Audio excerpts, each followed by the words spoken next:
The special selectmen meeting to order Tuesday, February 16th. This meeting is being recorded. It is now 12:15 and all selectmen are present. And we'll begin with budget presentations. Our first is Sue Starkey with Northeast District Department of Health. Hello, everybody. Thank you for having me here today to talk to you a little bit about what we've done over the past year and our plans for the next year.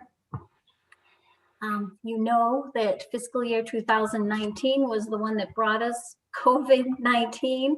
I just sent out our report for the entire year, which does focus on a lot of the COVID activities that we undertook. It doesn't even begin to explain all that we did, but at least it's a little introduction. If you go to the second page, you can see that we continue to do every single bit of work that's mandated for our health department. That includes a lot of environmental health services activities and following up on other reportable diseases. You can see that we were still busy. In the spring of 2020, which was a year ago, when COVID-19 appeared on the scene, I honestly thought we're going to have to let go of staff. There's not going to be any work for them to do. Everything is going to shut down. No, just the opposite happened. We were still busy trying to do inspections like food service inspections or handling all the complaints that were coming in about COVID-19. But somehow people started moving into this area, probably because it was a lower COVID-19 risk than other places. Our permits didn't just double, the applications were tripling. So we were so much busier than on normal years. And we had staff turnover that we had to take into account. So we have a few new people who are there now and a couple of our old timers who are not necessarily getting worn out, but they are really busy working and trying to bring on this new staff. And we've realized that we can barely keep up with the workforce. We need to make sure that we get an adequate workforce. We probably need another person doing this work. We need to pay them fairly so that they stay in the job rather than going someplace else, because there is such a workforce shortage that we are at risk of losing the people that we bring in and train for years. And we need to make sure that we continue to educate and train them so that they can do this work. That's the reason why you see an increase in per capita that's anticipated for next year. Okay, so now I've glossed over all these numbers and I'm moving on to the letter that you got with the estimate for what it will take for per capita for next year. It does seem to me like it's steep. We estimated that it might take an extra $1.25 over and above what it cost last year. And thanks, Amy, and who's ever showing the pictures. We can come back to this later, but for right now, the story that I'm trying to explain is why we need an extra $1.25. Basically, that amounts to what it costs to bring in one extra person to the department when you add up all the costs for their salary and benefits. And we know that we need at least, a part of a person. Over the past year, we negotiated a new union contract that called for increased wages. If we get a new person, we need a new vehicle to be able to send them out and about to all the places that they need to go. All of these things have added up. And $1.25 is a lot compared to our usual budget, but it isn't a lot when you think about how much it costs to run the department. So we're putting it out to you with complete awareness that it might look like a high percentage increase and trying to explain to you why it is so necessary, because there are just scores of things that we need to do on an everyday basis to protect the public.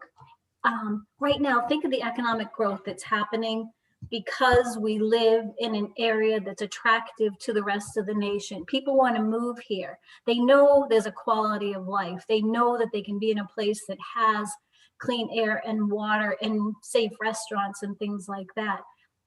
it will cost money for us to process all those permits and do all that work on an ongoing basis. So it is a good investment in your economic infrastructure.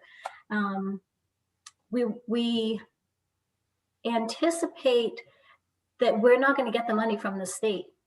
We've already heard that the governor isn't planning to give public health any additional money.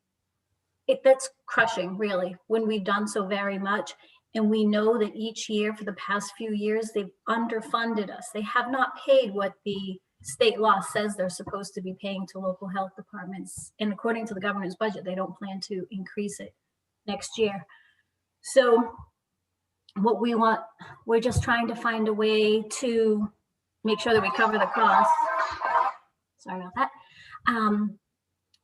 One of the things that we did hear is that we think towns will be getting increased money based on COVID-19, that local health departments won't be getting, but that municipalities can use to pay towards their per capita fees.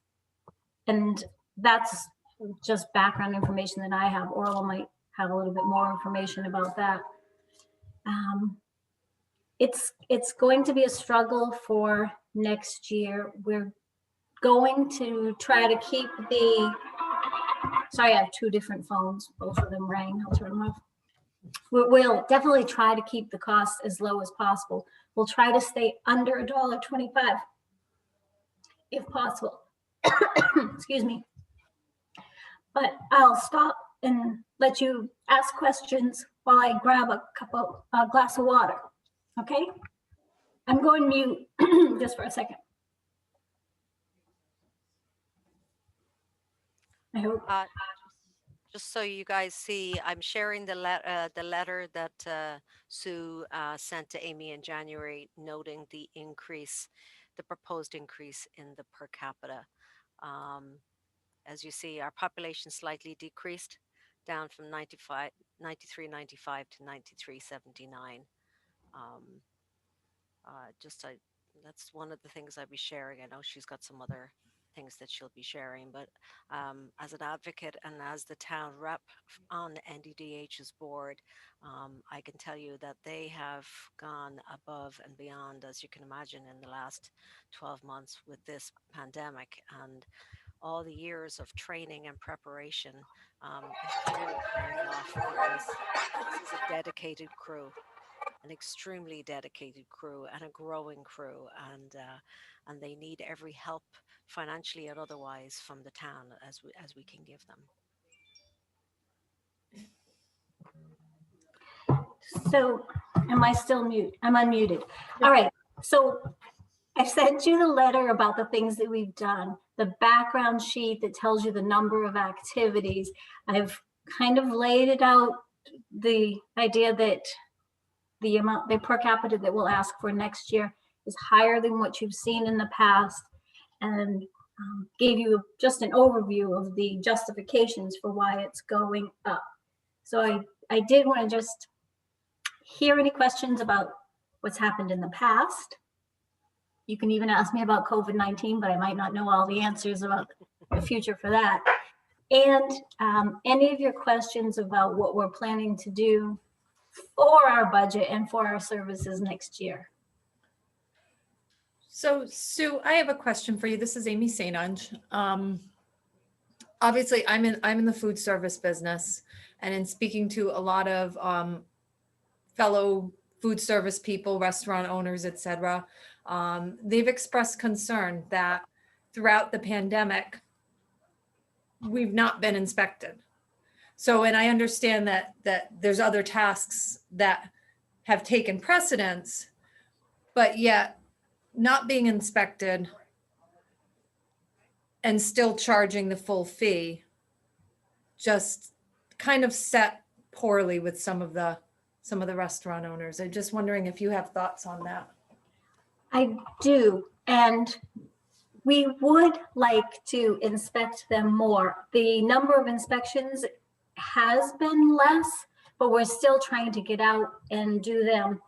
But one of the things that we've had to do is continue to take calls and do outreach to all of them to keep them fully informed of all the changes that happen on a random, intermittent, and sometimes quite frequent basis because of the governor's executive orders that keep changing, because of the Department of Economic and Community Development rules that keep changing.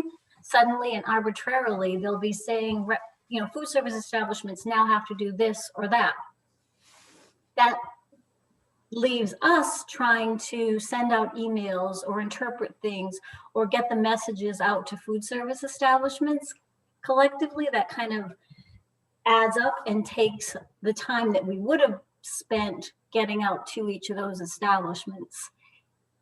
It's not the same as an inspection, but it's still part of the work that we're doing to keep them operating. I understand your concern about it being specifically an inspection, but more than just going in and seeing whether they're following all the rules. We want to make sure that they know what all the rules are, that they know that they have NDDH to turn to help, how to find the right signs, what they need to do and what they don't need to do, how to try to help control their costs. These are the people that we're talking to when they have employees who are sick and they don't know whether they're supposed to allow them to stay and work or not, or what they have to do to be able to monitor people and things like that. So it all kind of gets tied into the package of services that we give them. It's not just inspections. Right. Okay. I don't have a list of exactly of what it is that you do for the town of Thompson. Orla, was that sent out? If you look at the, oops, sorry. No, you're fine. Go ahead, Sue. I'm actually going to try and share the document that you sent again. So we didn't get it, right? Is that correct? It's already been sent, but it was only sent not that long ago. So if you check your email, it'll be in there after the meeting. Or if you have two screens, you can check on it now. Yeah, I was going through what I received, and I wanted to know so Orla, you're going to put it up on our screen? Yeah, I have.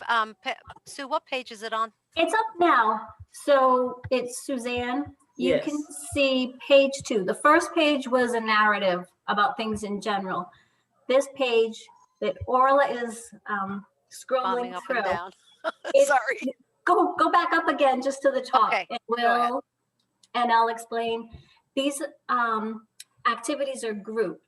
On the left side, you can see all the environmental services, things like the permits that people come in order to do all their building projects, things that have to do with water.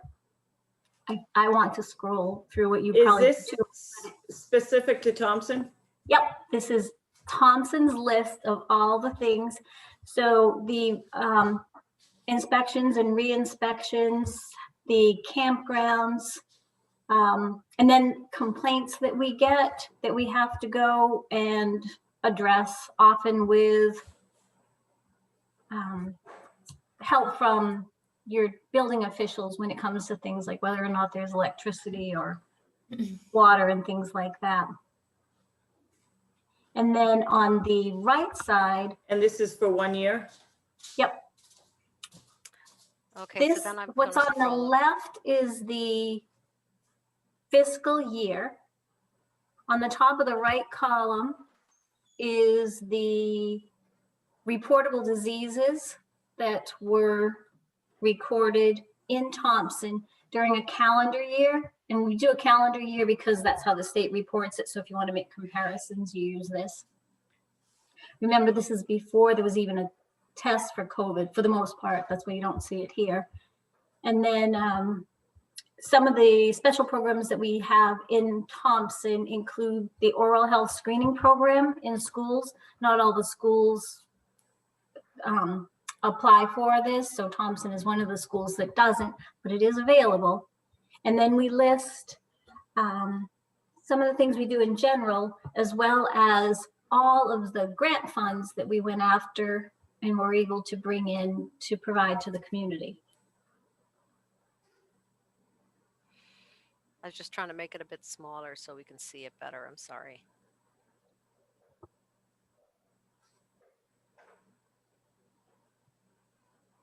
Okay. Is that too small? Yep. Okay.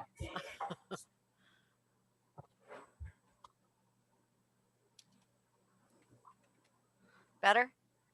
Yeah. Okay. So, Thompson has a hard time passing budgets as it is, and I understand the increase, but that's kind of significant for us.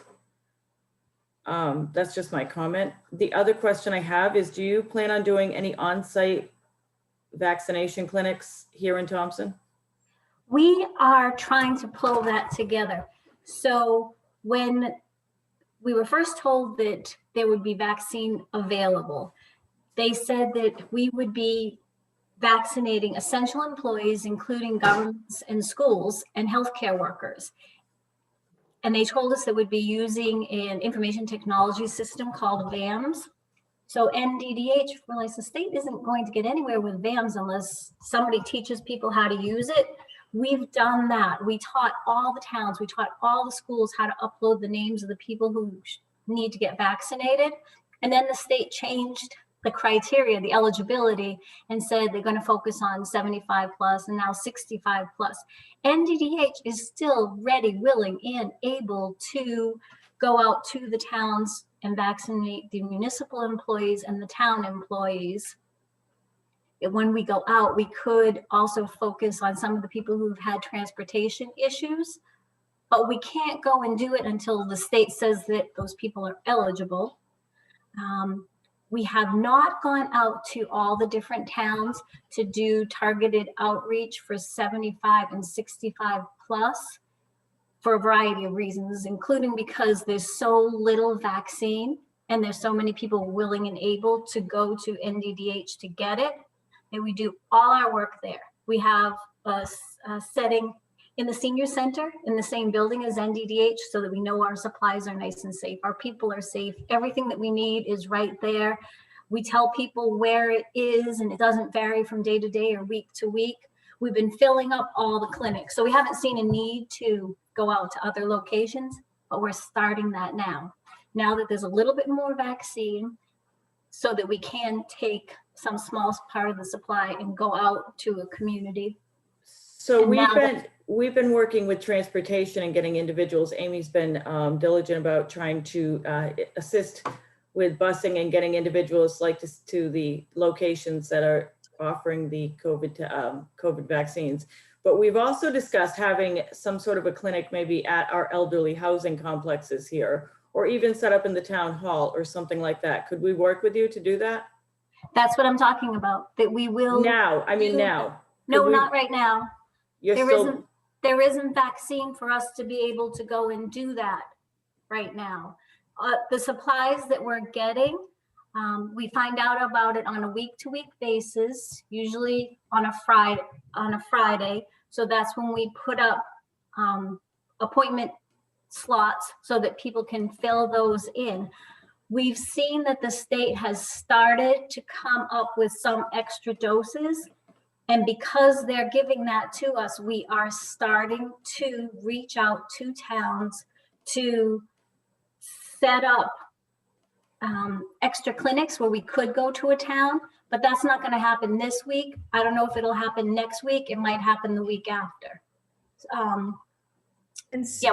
Suzanne, this is Amy St. Onge. Sue's correct in everything she's saying. Right now, it is impossible to get appointments for people. I've been working, I have a few residents I've been trying to get appointments for, and it's just the system's overloaded. And I would guess, Sue, if what you're saying is that there's just not enough vaccine out there. Right. We can't divvy it up and Right. take it to all different places, but we're poised to do it. Right. Yep. So And I it's not- think things will open up too. Yeah. And the thing is, it all keeps changing really fast. So even though I said, nope, this week we can't go out there, next week we probably can't go out there. It could be the week after, and we are trying to plan on things like that. But Amy's transportation plan, she came on a meeting that we held with other towns to showcase that initiative. And now a few other towns are doing that, and they're taking them to places like Walgreens or CVS, and they can take them to their own doctor because the number of places where people are getting vaccinated is expanding. We would like to be able to have people come to NDDH to get the vaccine, because we know that if somebody doesn't show up, we'll have more people waiting because it's a large clinic. Every single day we have to turn away, say 30 people or so who show up who aren't supposed to be there, and a whole bunch of people who made an appointment don't show up, because between the time they made an appointment with us and the day that the vaccination clinic comes up, they find something else. So if we take a fragile vaccine, drive it to another place where potentially putting it at risk for efficacy, it thaws on the way there, we hold the clinic, it doesn't all get used up. We're either in some site in another town trying to bring in people, or we're driving it back to NDDH to try to find some people. And as each hour and minute of the day ticks by, it gets darker unless people are willing to come out. I know I'm throwing a lot at you, but these are the everyday realities of trying to run the clinics efficiently. Right now, people are concerned because they're waiting for the vaccine, but we're still seeing that people are getting it within the allotted time frame. Like 75-year-olds were supposed to be vaccinated in February, and most of them have been vaccinated. 65-year-olds, we hope to have vaccinated in the next few weeks. Lots and lots of them will be vaccinated in the time frame. They won't all be first in line, but they will get vaccinated in a timely manner. Can I Yeah, make a when comment? they opened up the 65, the floodgates opened, and it's within days the appointments were booked. So it's been tough. Can I make a comment? So I've actually been volunteering at some of the clinics that Sue was referring to down at the senior center at NDDH, and they run like a fine-tuned piano. It's so well run, and they will not throw away a vaccine. But the transportation issue is a major, major challenge. They're able to store the vaccines that they have at NDDH's facility, which is in the same building as they're holding the vaccine clinics. But she's right. If some of those vials are removed from the freezer, they only have a 5-hour time life, and then they're wasted. So they're not going to take any chances on wasting any vaccines. And how things are running down at the senior center in Brooklyn is fantastic. They have a great team of volunteers. They have a great group of nurses, and Janine, who is the NDDH public health nurse, and Derek, who is the emergency coordinator. They run such a great ship down there, and Steve too. They run such a great ship. It's a pleasure to be involved in it, but I totally get where Sue is coming from on this. So the more that come in, the better. But I think from day one, it's been very clear that certainly with the Moderna vaccine, transportation was going to be a challenge. But you know what? I've really been working with the town, and in particular with the schools, to say we want to vaccinate you. I've told the schools, be ready, because there's going to be a day they were going to want to go to the schools. You have parking spaces, you have access, you have computers or Wi-Fi systems, and you have a few nurses that can help us vaccinate every single one of your employees while we're there, all the town employees while we're in town, and then members of the public who still need their vaccine and want to be able to walk in the door. But we won't be able to do every single town in Northeast Connecticut on the same day, and possibly not even on the same week, because they're going to only give us a few hundred doses of the vaccine. So by the time the state opens up eligibility to municipalities and towns, we're going to have a plan for going out to communities on a rotating schedule. And even that, we'll try and do it as fairly as possible, but somebody's going to go first and somebody's going to go last, but they're all going to get done as quickly as possible and within a really reasonable time frame too.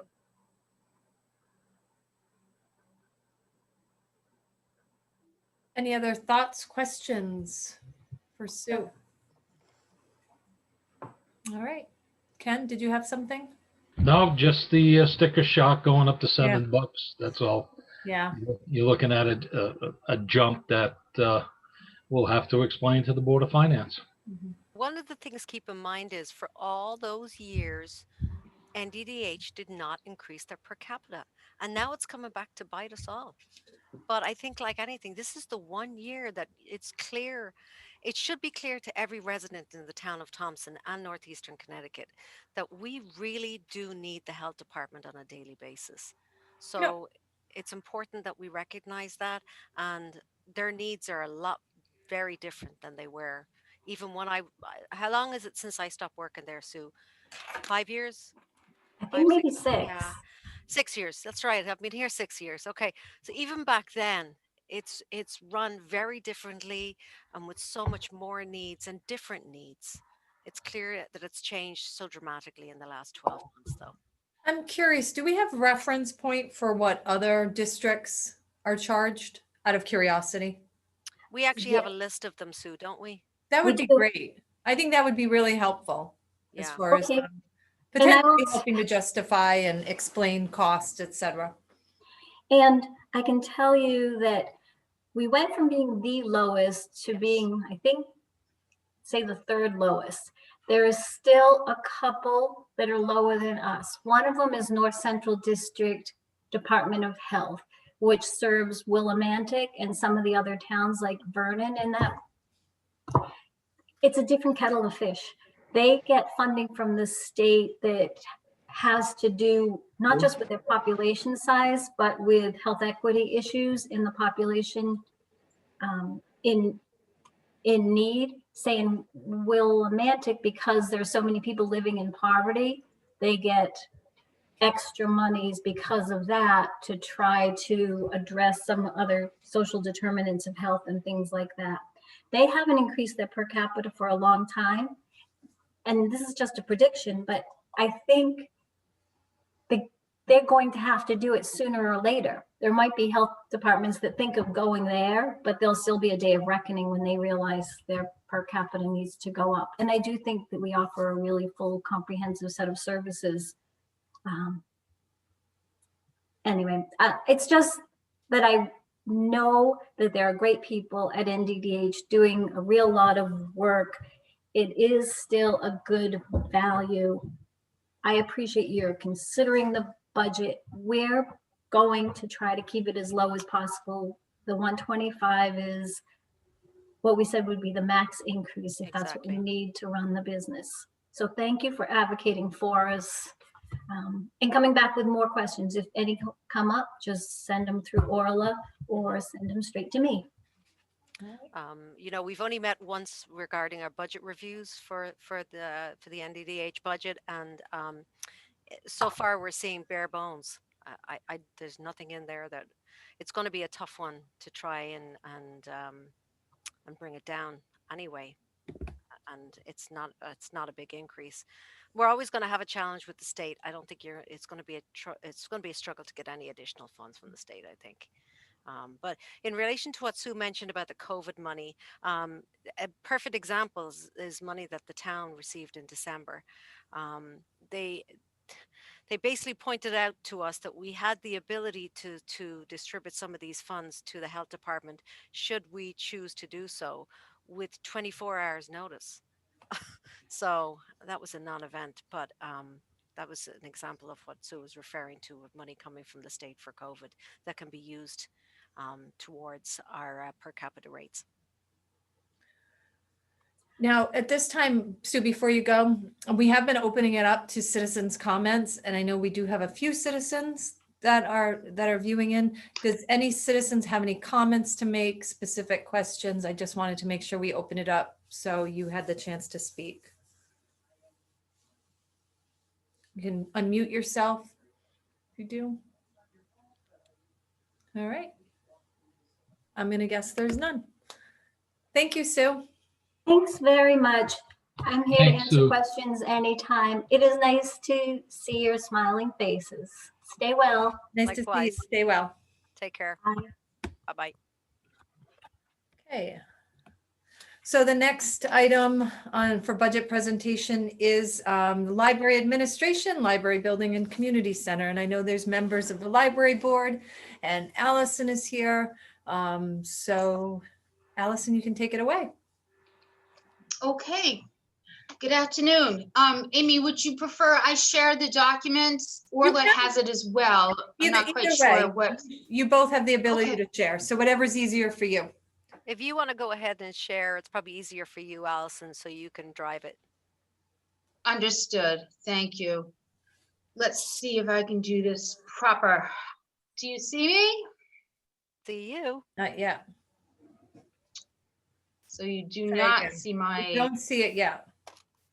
okay. That is curious. Please hold. Obviously. Let's see. Oh, let's see. That's the button. Let's see about that. How about now? Not so far. Not yet. I don't, oh, you know what? Let me back up to There this we go. part. It's coming up. All the little buttons. They're all over the place. There we go. Thank you for your patience. Good afternoon, and thank you for the chance to speak with you today about the library and the building budget needs. As you are all well aware, for almost a year now, we have all been finding our way through a pandemic. It's quite obvious that I'm just following the health department, I believe. So yes, I know you are very well aware. And while there's a glimmer of light in sight for normal, we've got a ways to go yet. During this time of change and pivoting, it's very reassuring to hear from our users that the library continues to be of value to our community. This was a wonderful email that I received just last month that really hit home that the library really is still connecting even during these unprecedented times.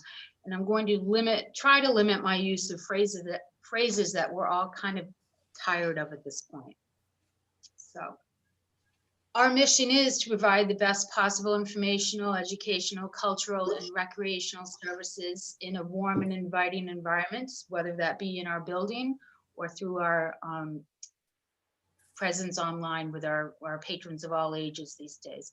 This little snowman, snow friend, is a adorable take and make craft that we offered our residents through the month of January. And when I say our residents, you should also know that we're making these available to our preschool friends in their classroom settings, as well as the daycares that we partner with throughout our community. So people can come here and pick it up, or we're also making sure that it's available with those sets of groups in our community as well. And we are able to accomplish our mission by having some wonderful staff on hand that helps us meet all of those needs, whether it be borrowing materials from us or finding local resources that they need. Here's our year in a review that kind of went sideways last March and how we adapted. I shared this with you at the conclusion of the year. Amy, you make me want to have coffee. Do you need some coffee? Okay, I'm sorry, you're on mute. I feel your yawn though, so, and I'm sure you've all had quite a time lately getting through these days. So in this purple box, do you see my mouse if I do this mousy dance? Perfect. So this purple, thank you for the nods. This purple box, it was new to how we moved through to the next level of how we were able to connect with our community. Once the governor said, y'all come back now and do what you can do. So those are the numbers through the rest of last fiscal year on how we connected with our community. Things that we're offering at the library at this time for essential services and lifelong learning. And we're very pleased to be open to the community at this time, and we have been for some months now, which was not the case with some of the neighboring libraries. So the big thing with that the staff and I knew was important to make available was access to the internet for residents needing to accomplish a variety of things that are only available online now. I know you're aware of this, it touches your lives as well, but many in our community do not have technology, do not want technology, but are being pushed into that avenue to accomplish some key things in their lives in these times that we're getting through. So we're very pleased with how we've been able to adapt and make that a regular thing that people can do. They're not disconnected from services or people that they need to be in touch with. So community meeting spaces, we're making those available per the guidelines, and as needs come up, we're offering that space to those that need it. You would not believe how much faxing still happens in 2021. I'm very glad that this used to be something we said no to our community about until we found a service and equipment situation that met our needs and our fiscal abilities. So it's a very good thing that we've had that, especially during these times. Again, I still can't believe we're doing twice as much vaccine as I would think we would do. And it's a daily thing that we are offering. Homebound delivery is available. Notary services, again, something that I think people are taking care of some matters that they might have set aside more easily until we started walking through these days. And so the notary service has been a regular ask. And again, it kind of goes to the bank lobbies are closed. Other places that people might go to for this service are not available as easily. So we're very glad that we can fill that need for the residents. Tax forms. Tax forms are quite a thing this year. The federal government is mailing out less and less product to public libraries since they initiated that program a number of years ago when they stopped sending. Used to be you barely got through the holidays and then your tax booklet showed up in the mail and you're like, oh man, already? They stopped that and only made it available through community partners. They've cut back extensively on that. People aren't happy. This year, the state of Connecticut announced that there is no more community distribution to libraries, banks, post offices, no place. No one is getting Connecticut tax forms mailed to them. It is all online, and people are very unhappy with us because of this. We used to be the place, the library has my tax forms, and now we're a no, because there are no Connecticut tax form distribution plans at all for this current year. Programs for lifelong learning, the art at the library is something that we have been able to retool and offer in a safe capacity in the meeting room space that we have available to us. Book discussions are virtual and very impactful for those, especially because they trend to be older residents who are playing this very safe and not going out anywhere, or are on lockdown because of their family members' concerns, rightfully so.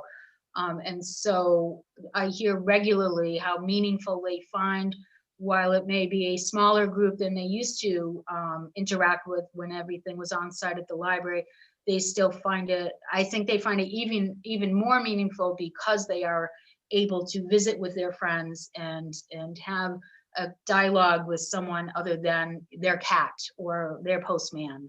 So we're glad to be able to fill that spot. I'm used to saying next slide, Orla, but I'm the next slide. So next slide, children's and families. I have to give it to those two folks, Tracy and Kim, have done a huge effort in adapting to a virtual platform. We loved having all of the families in, all of the preschool visits in, and this library was just so active and vibrant when we were able to have in-person visits, and yet we have pivoted. I feel like I should be docked every time I use one of those untrendy words, but we have pivoted well, and it's just very heartwarming when the girls come to me and say, hey, so-and-so sent an email that their little guy is doing this now because we did that in the video. Is a good thing that we're still able to be in that space with these families. providing some literacy. This quote Kim sent to me a couple weeks ago, and it's amazing the amount of appreciation and gratitude that folks are purposefully sharing with not just us, but I know community-wide, just to make sure people know that, hey, you made a difference for us. So I thought this was a good one to show, to share with you as well. People are very grateful, and it does help us remember why we are doing this as well. Our library has always had a very strong focus on early literacy through our extensive programs and connections with the schools and community partners, as well as offering our 1,000 Books Before Kindergarten program. Our friends at the library help us with this funding to make the materials available. It's a very active, vibrant program that we are into, I think, year 6 or 7 of at this point. And I've just started early conversations with the staff last week that we're going to get ready to launch the next phase of early literacy. So 1,000 Books Before Kindergarten will be growing up, and this summer we'll be launching 500 Books Before Middle School. Again, through the generosity of our friends group, we'll be able to meet that programming need that I think will make a big difference to our little ones who no doubt are feeling a big disconnect with their learning lives these days. So pleased to be able to fill that role. This thank you, just about took me out of my chair when I got it this holiday season, because I knew who it was when I opened the card, and yet when I read the note, it really struck me. This individual is a 26-year-old former resident who still has family in the area. And this child has grown up in our library, as did her older sister. And for her to take the time at the age of 26, this is just a part of the note. It was longer, but this really was the keynotes that I definitely wanted to share. I was just very pleased to be able to share this with the rest of the staff as well. This is just everything that we hope for, and to see it brought back to us in the form of a holiday card, it was just perfect.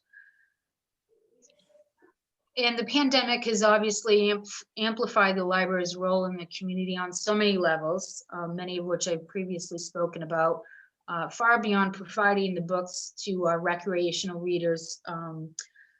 Many people have said to the staff that I've overheard, this is the only place I go to. Once a week I go to the library and then I go home.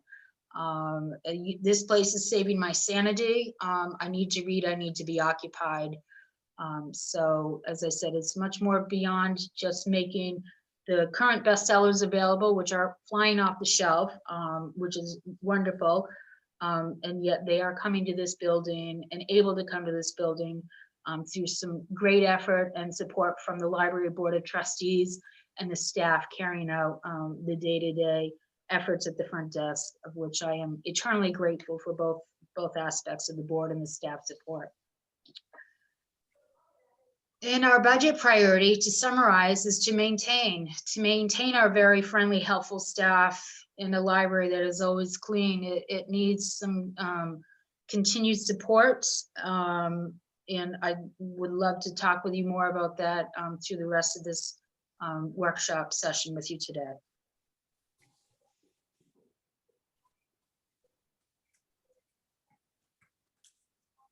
Okay. I'd be glad to answer any questions that you might have after seeing that material. Any questions?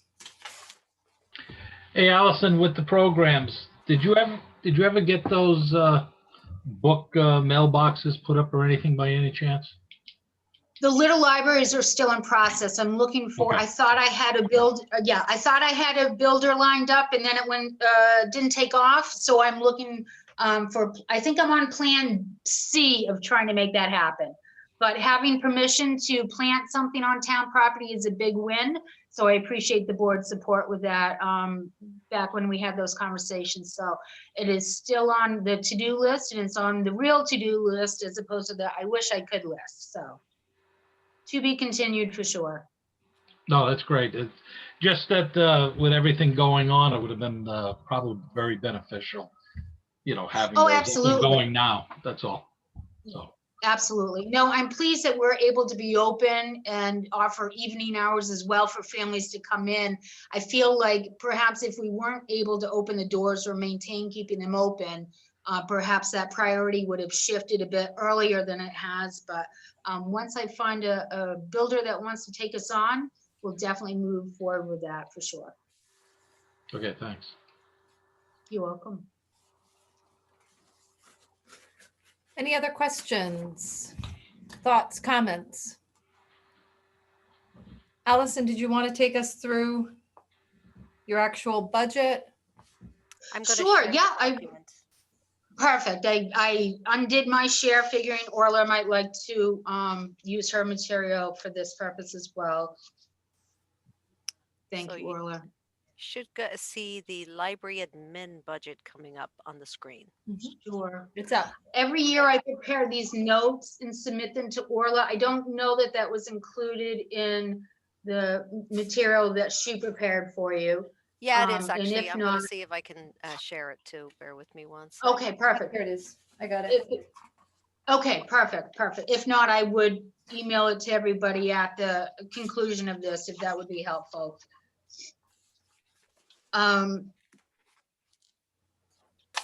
There is only one area of increase in our budget for the next fiscal year, and that is with payroll.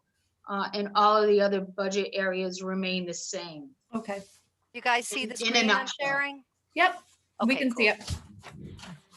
Perfect. So the budget request for payroll increase is 3% for all employees. And as I say in my notes, as wage increases were not offered by the town at the start of fiscal year 2021. So that is the basis of the math in the payroll section. And I'd be glad to answer any questions on that, but that really is the budget in a nutshell. All that we are seeking is the payroll increase for all of the library staff.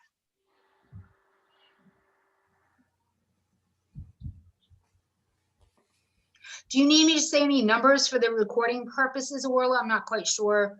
No, I don't think so. I think the Okay, recording is a perfect. I don't- video, right? Right, it is. Yeah. Whenever Okay. you're ready, I can go back to the other spreadsheet. Is everybody ready for me to Okay. do so? Yeah, go ahead. Yes. I don't mean to simplify everything so much. Yeah. And again, if That's you have questions, it's all the same. There are no other deductions or requests for an increase. There you go. You guys can see the screen okay? Yep. Okay. Sometimes I wonder if it's too small.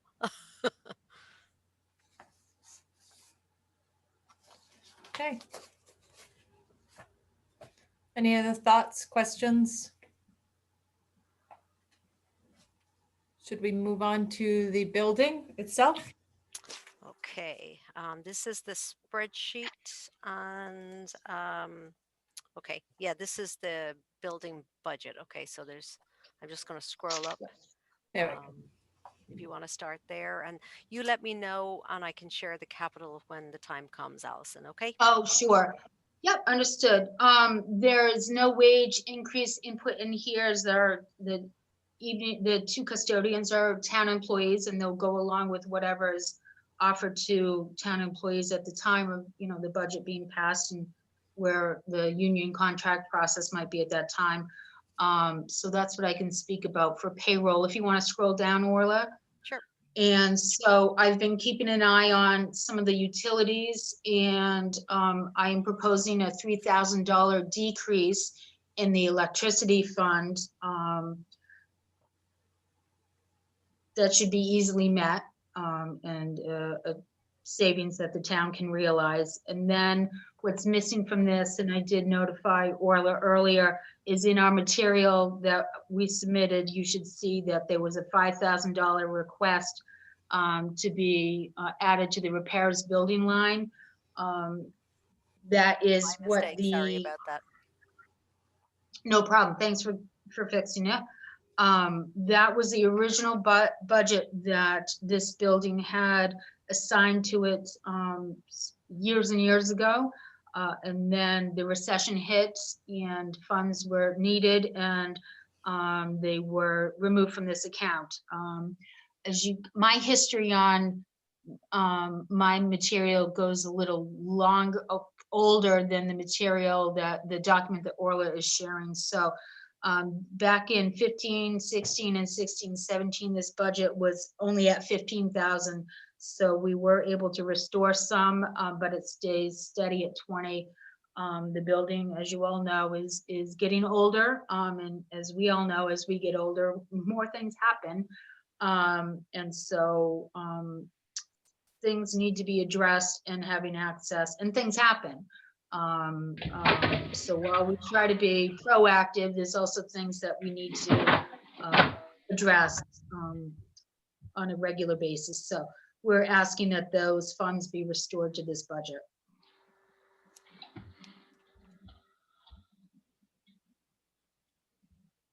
And that's all the comment I have on the building budget, unless anyone has questions. I do have one question, Allison. For the evening custodian, at this point, we're estimating Sure. only 8,000, but is that because of COVID and being shut down and things like Correct. that? Okay. Correct, yeah. We have been without, and we have had the job consistently posted. And I'm sure you've all heard from other pockets of the world that unemployment issues or people seeking unemployment or job openings are being unmet with various reasons. And yet I need to put the job out again more publicly. It has not been withdrawn. Currently, the job is posted until filled. I believe it is still on the town's website and on the library's website. I will do some more public promotion of it. The thing of it is, we can get by as we are now. Once we start resuming and picking up more uses of the facility, we definitely will need that additional person, or not additional, we will definitely need that person, that purpose filled again. We are very anxious. I thought we were trucking towards more and more normal back in the late fall, and then all of this variant stuff popped up and made us take a big old side street. So that is kind of why we were more publicly advertising the access to that job. So if anyone has a better crystal ball on this issue, I would love some input or assistance with how else we could get this taken care of. But until we are, pushing more towards normal, I think we can save the town some funds. But we definitely will need to make this job happen when we want to be at full strength again. The other thing too, Amy, is that in the event that there was an issue, I had the folks from Service Master in last week to do a review and a walkthrough of the building in the event that we had to do a special cleaning. The board members know I was working on getting this this appointment, and so this is new news to them that I was actually able to have them in last week, and I just got an email from them today that I haven't even opened just yet. So perhaps some of the salary, some of this line could be used for a deep cleaning at an appropriate time, because the building budget, I don't know, does Orla have this updated with where we are at this point? Estimate, yes, let me find that right line. I think that line, no, it doesn't work that way. I think in the $20,000 budget, we have less than $3,000 of available money for building repair available to us right now. So if we got in a position where we needed to do something extensive because of the virus, if not for FEMA money or other funds available, some of that evening custodian money for the building could be used as well. Okay. It was a very long answer to your question. I hope it was helpful. It was. Any other thoughts, questions, comments, even from the board members? Okay. We'll move on to capital.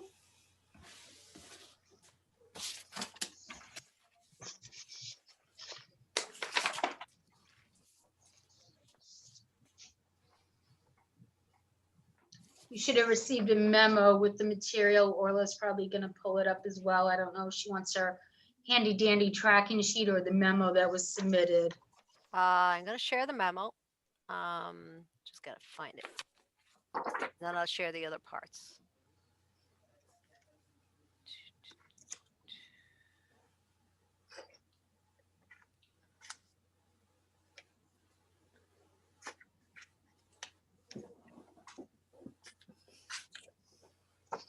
Okay, too small, too big. Everybody can read it. Is that okay? I'm still, oh, okay. Is this going to be capital? Or? Yes, this is the memo that Allison provided to me with regards to her requests for capital. Okay. And then there's 2 sheets that should be behind that in the information that I shared It's- with you guys this morning. No, that's not It's what's not up on there, the screen. Orla. What's up Yeah, on the screen it's at the still the moment? building. Oh, it is? Okay, hang on. Yeah, Okay, let me try this yeah. again.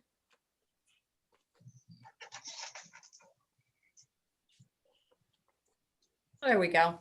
Okay. There we go.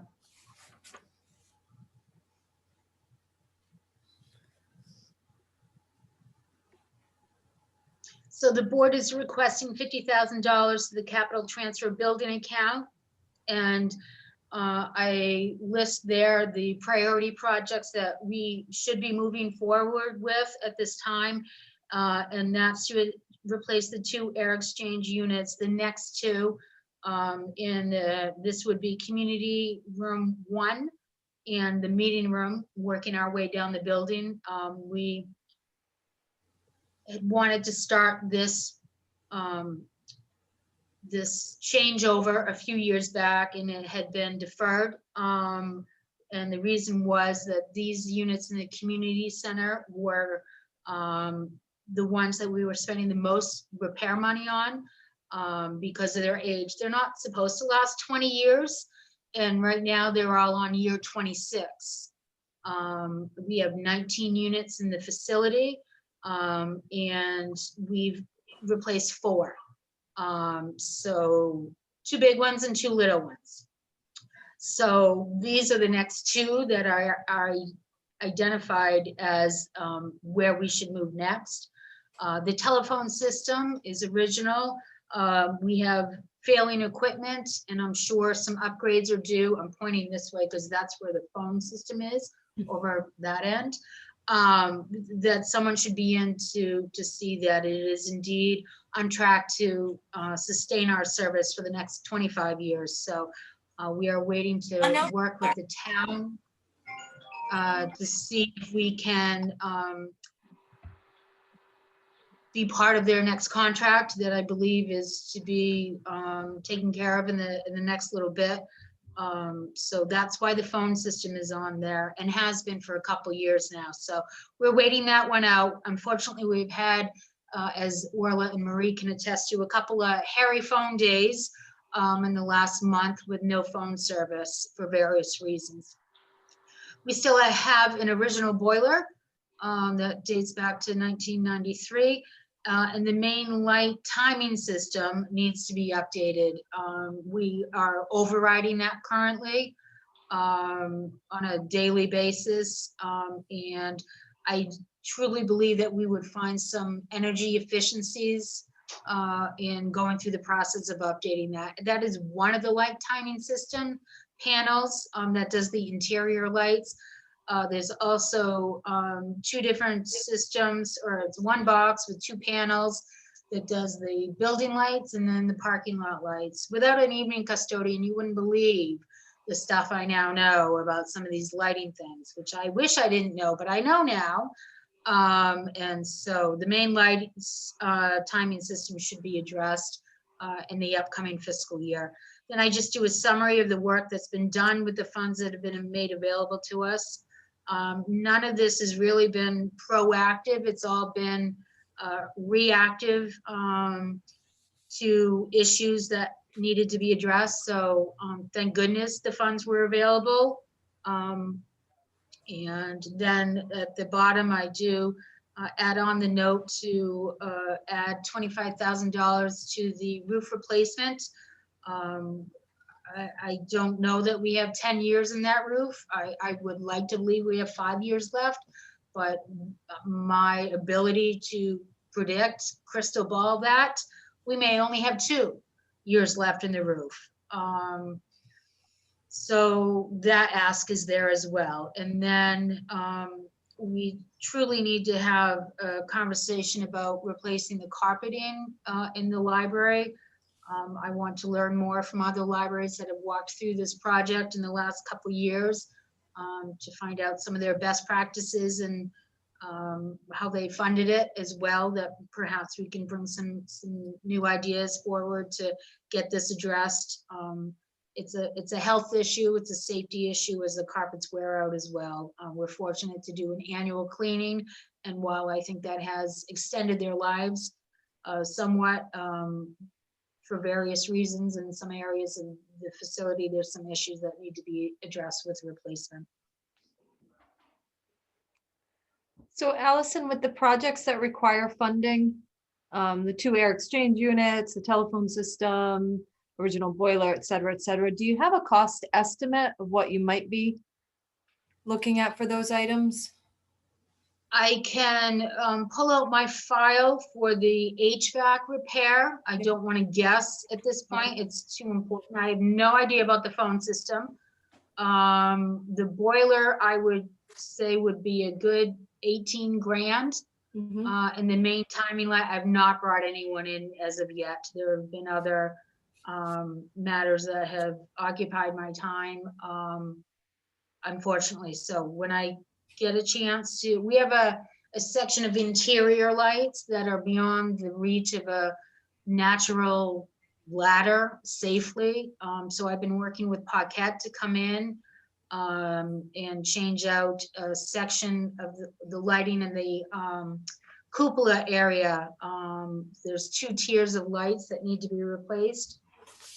So that's what I've been working towards getting sorted out soonest. But I can certainly look for some an updated HVAC number for you, Amy. And I'm not quite sure how the town plans to move forward with phone service, and if we should plan to be part of that, or if we should go out on our own. I mean, I'd like to partner with the town and realize savings for all of us if that makes the most sense, but I'm not quite sure where that project sits for the town at this time. I think that's a fantastic idea, Allison. We are currently speaking with the school IT department to potentially, because they're doing over their phone system over the summer, to potentially piggyback with them. So if you could piggyback on our piggyback, maybe that would be even greater savings, but I'll keep you in the loop for that. Okay, Amy, do you know if they're doing traditional or are they doing voiceover? They're doing voiceover. Okay. Is that what you're looking to do? No, I was looking to stay traditional due to the reliability. If in fact we can't piggyback, Orla and I had talked about it, and possibly the town might even consider going back to traditional. So those are things. Keep us in the loop. Let's work together on that. Absolutely. If we can collaborate. I just know a lot of libraries, when they've had internet issues, they've also lost their phone service. So we have not had that case, and I feel that puts us in a better position to be available to the community when they call us. We can get through having no internet service. We can't really get through not being reachable. And so that's kind of why I hedge towards the traditional line for our facility. Yeah. Plus also Amy too, well, I mean, we're, traditional phone service, but we also have a number of alarms in the building that have a dedicated phone line to it as well, which would give me some pause if that was moved over. So I'd like to hear, I'm sure the school has alarm lines as well. I'd like to hear how they're moving forward addressing that part. Yeah, absolutely. The town's alarm system is on a dedicated line system, Mhm. just for the town hall. Okay. We had to stay that way. Thank you, Ken. And I think there's at least 2 lines that communicate out, that are connected with our alarm systems. So that would still be the case with us. Thanks, Ken. Even though we are a voiceover in the town hall. I'm just thinking, Allison, that when you present, or this is presented to Board of Finance, if we can have some of those bigger ticket items to, Yeah, because I know there's a few members of the board that will be looking for well, how'd you come up with 50,000? And if Sure. I'm correct in this account, there's already 57 correct carrying over, correct? Yeah, I'm gonna just Yes, share yes, something now. true. Bear with me And one then my second. only other question is, in the same account, it's still showing that the security camera system needed to be updated, but you got that done, right, Allison? With Oh, vendors? absolutely. That's on the done list. That should Okay, be on the so that's done the list. done list, Amy. okay. Because it's still saying projects that will require funding, so, That's a old edit that didn't get okay, caught up. No, that is taken care of and working quite well. good. Good to know. I would have to think when the Board of Finance possibly looks at the roof replacement, that they may elect to not fund that and say, we'll bite the bullet when the time comes. That has been True. bantered around That's true. before. Should we put money, there for it or not? What was the estimate on the roof eventually at this point, at this juncture anyways? Can't remember. It's I been, thought it was about 250. It was in the Yeah. 200,000s, I yeah, remember. okay. I think you're right, Ken. Yeah. Yeah, The I other think thing, we too, figured that I 10 wasn't- years at 25 was gonna Yeah. be able to cover it, but when they're trying to cover other things, they may just look at, if we can save money here, we'll address it when the time comes. There'll be a lot of that going on, and I would have to think in the whole budget process. No doubt. No doubt. But we do need money into the building repairs, for the boilers, the heat exchangers, and things of that nature that are probably more critical than biting the bullet for the roof. Well, they removed it this past year, so I don't know that they'll do it another year. We'll see. Yeah. Who knows? But while some days I feel really good about my crystal ball, and there are other times that I'm like, so. This budget season, I thank you all in advance for all your efforts on behalf of our community, but that's gonna be a hell of a crystal ball to pull a budget out during, considering all the factors that we're all getting through right now. So thank you in advance, and I wish you all the best. Now, thanks for the great job the library does. Thank you, Ken. Any other thoughts, questions? Anybody from the board of trustees like to speak or say anything at this time? Floor is yours.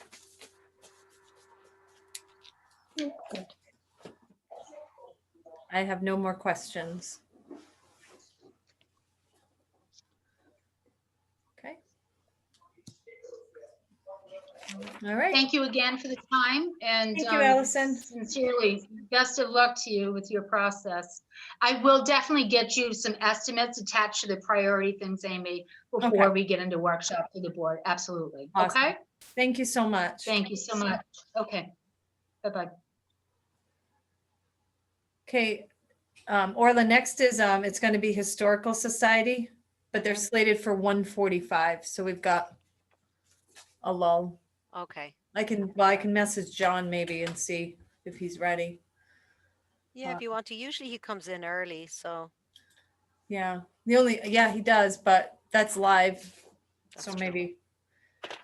The only other option could be, is Cindy here today, I wonder? She was this morning. Yeah, She was this morning. Oh, she's coming in after him. Yeah, that's right. true. We could switch them out. Let me just check and see if she's available.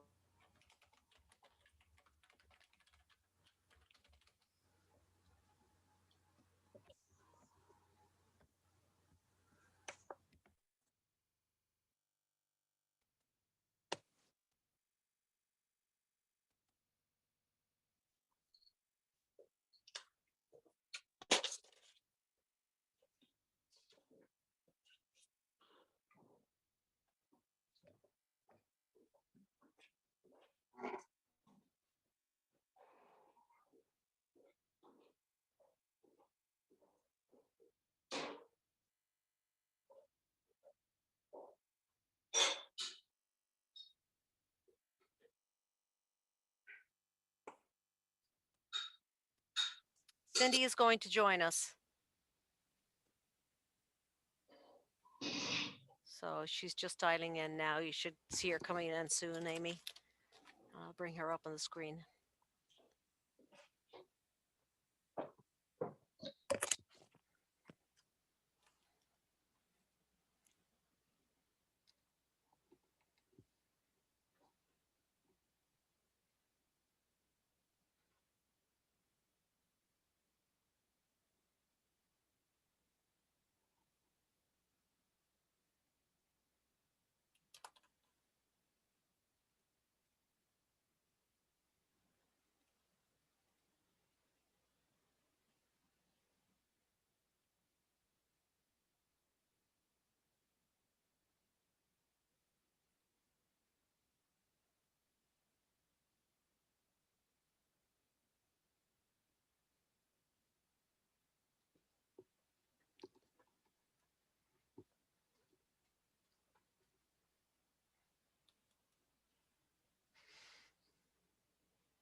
Orla, did you get in touch with Cindy?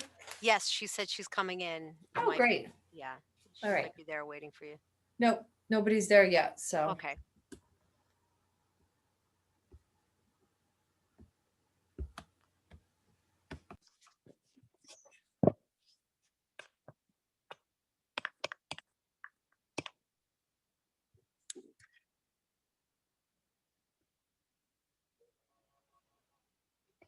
She's just calling me. Bear with me 1 second.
Should be coming in momentarily. Yep, I just let her in. Oh, great. Okay, cool. Ah, what did I just do? I just moved my screen around. Ah, there we go.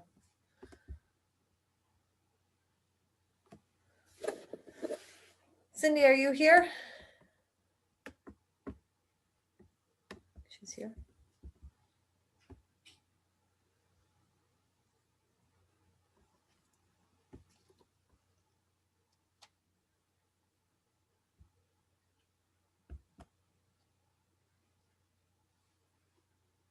Huh.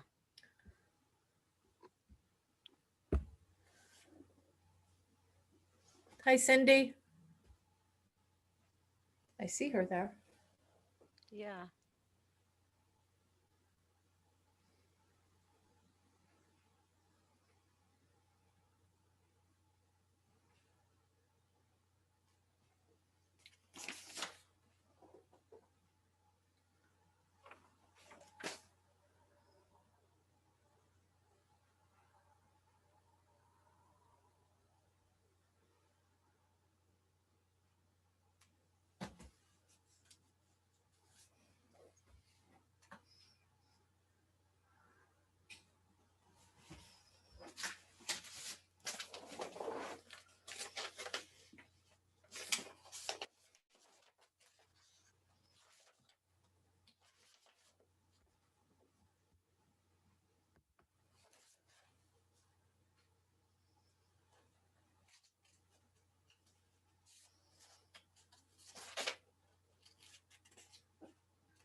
She's going to call in. Okay, thanks. Okay.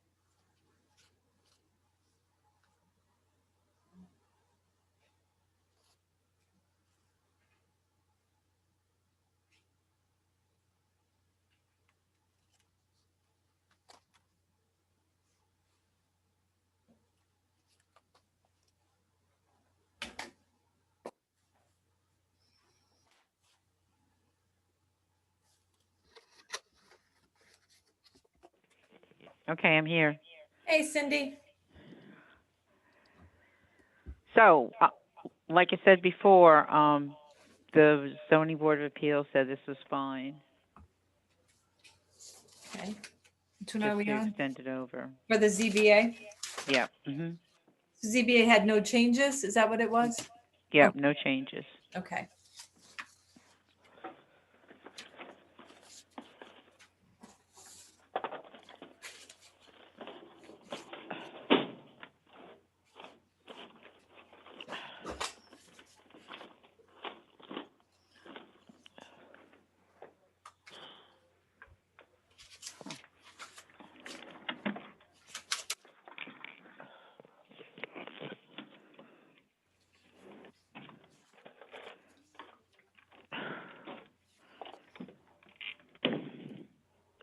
Any questions from anybody? No, good. Okay, I'm good.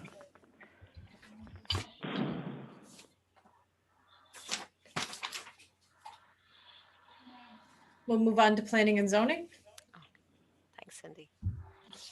Is John on? Oh, not yet. Do we have to wait for him for that, huh? Yeah, do. because he has all that information. Okay. I'm surprised he's not on yet. So let me go get the headphones and see if I can set this up then. Okay. Okay. I got the camera on here. Okay, hold on.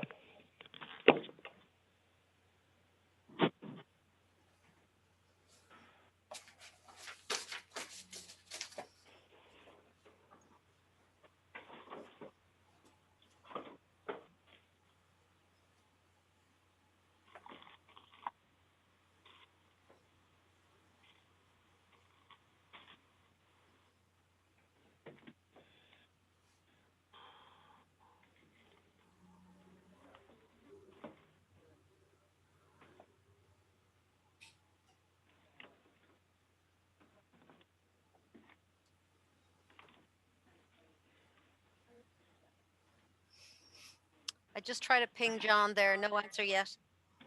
Okay. Oh. Can you hear me, guys?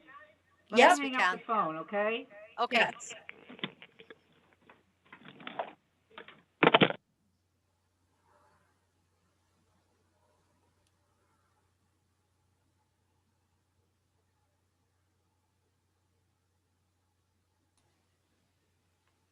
Can anybody hear me?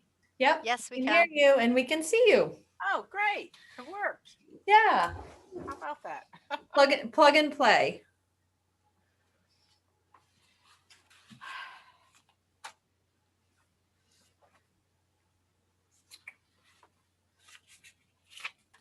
I've just shared John's screen. I'll be back in 2 secs. Okay. Okay.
Did somebody call up John to ask him to come in early?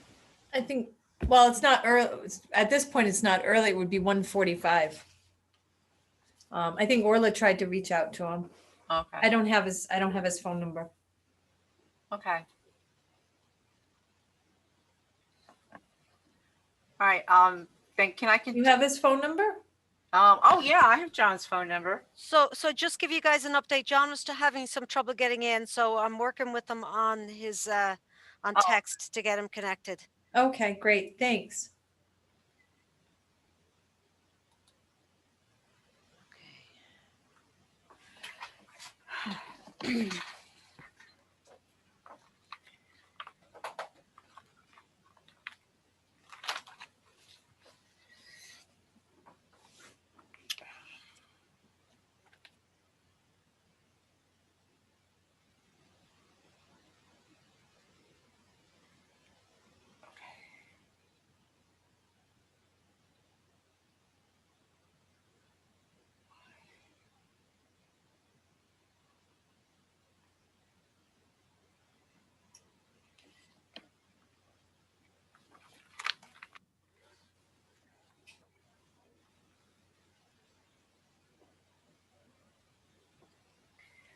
Hi. Can I see you just for a minute? I have a question.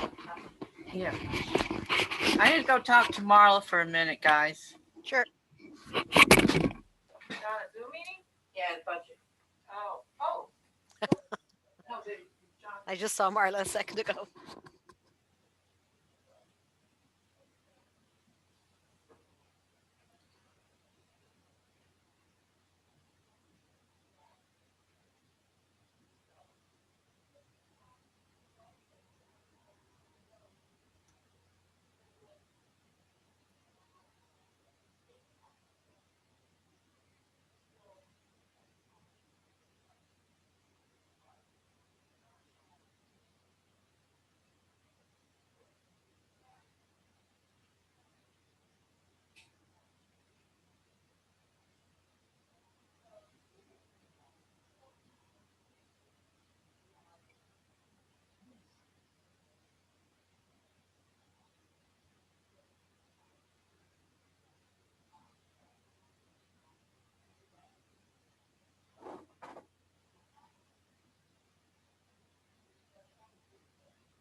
John is continuing to try and get in. He may end up just calling in. Okay. I know. He said he had Isn't that trouble with the out? link and Really? yeah. So he's tried a couple of different ways, but no success so far. Yeah, he's going to call in. I'm gonna try the link on the website. Did anybody else? I don't think so. I I think I wonder if entered it's it in. transposed wrong or something. Let me see.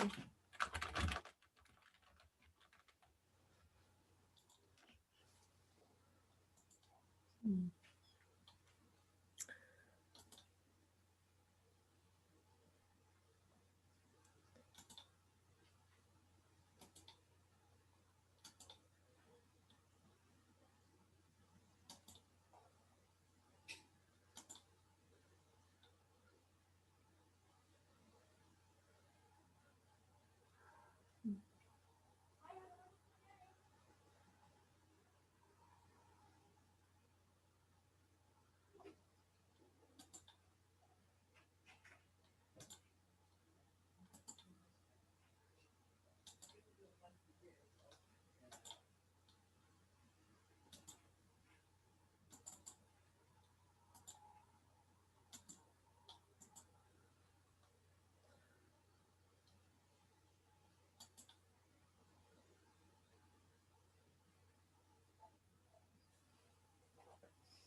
Orla, do you know if John was trying to access through the agenda on the website? Because that works.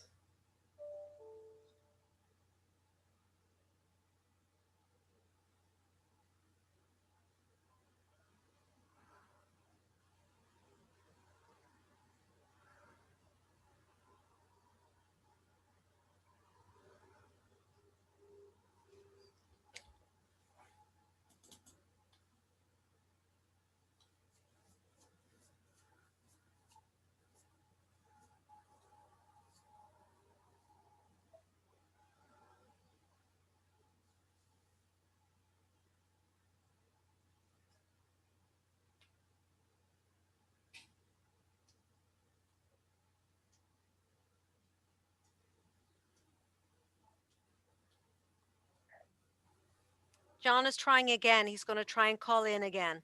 Okay, Orla, do you know, is he going on the website? Because I tried it and that worked. No, I actually gave him the meeting. He tried the link that I think was on the website. At least that's what I think he said. Okay, And I did text him the meeting ID and the passcode. okay, And he was having some trouble. So with regards to he's going to try and dial in with the 1929 number, which is the Okay. telephone number. Mhm. And he has the meeting ID information and the passcode in front of him. So he's going to give it another try. Okay, great. So fingers crossed. I'm he back, gets it this guys. time. Hi, Hey, Cindy. Cindy, we're still waiting for John. Okay, He's having a hard time getting in the okay. meeting. Alrighty.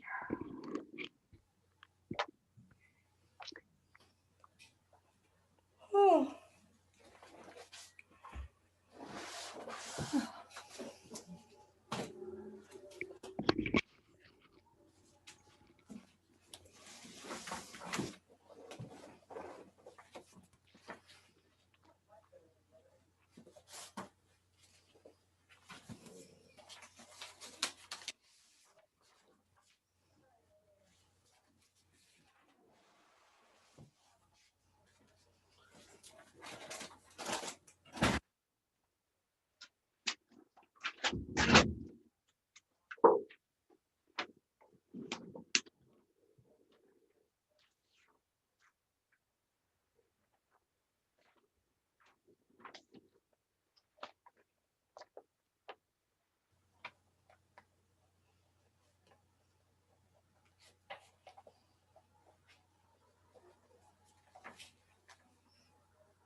Oh, what am I doing this for?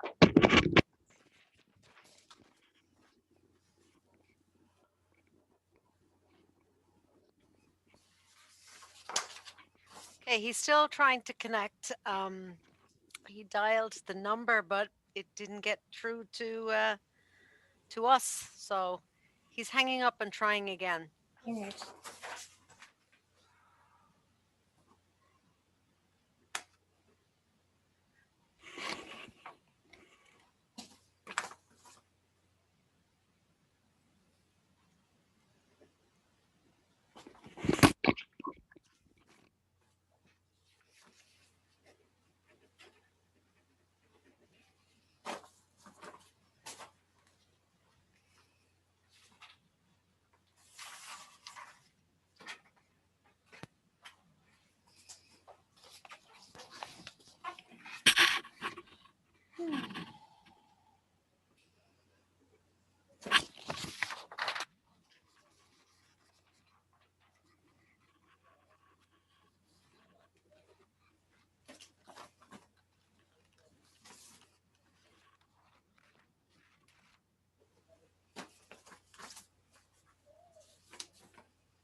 Here we go.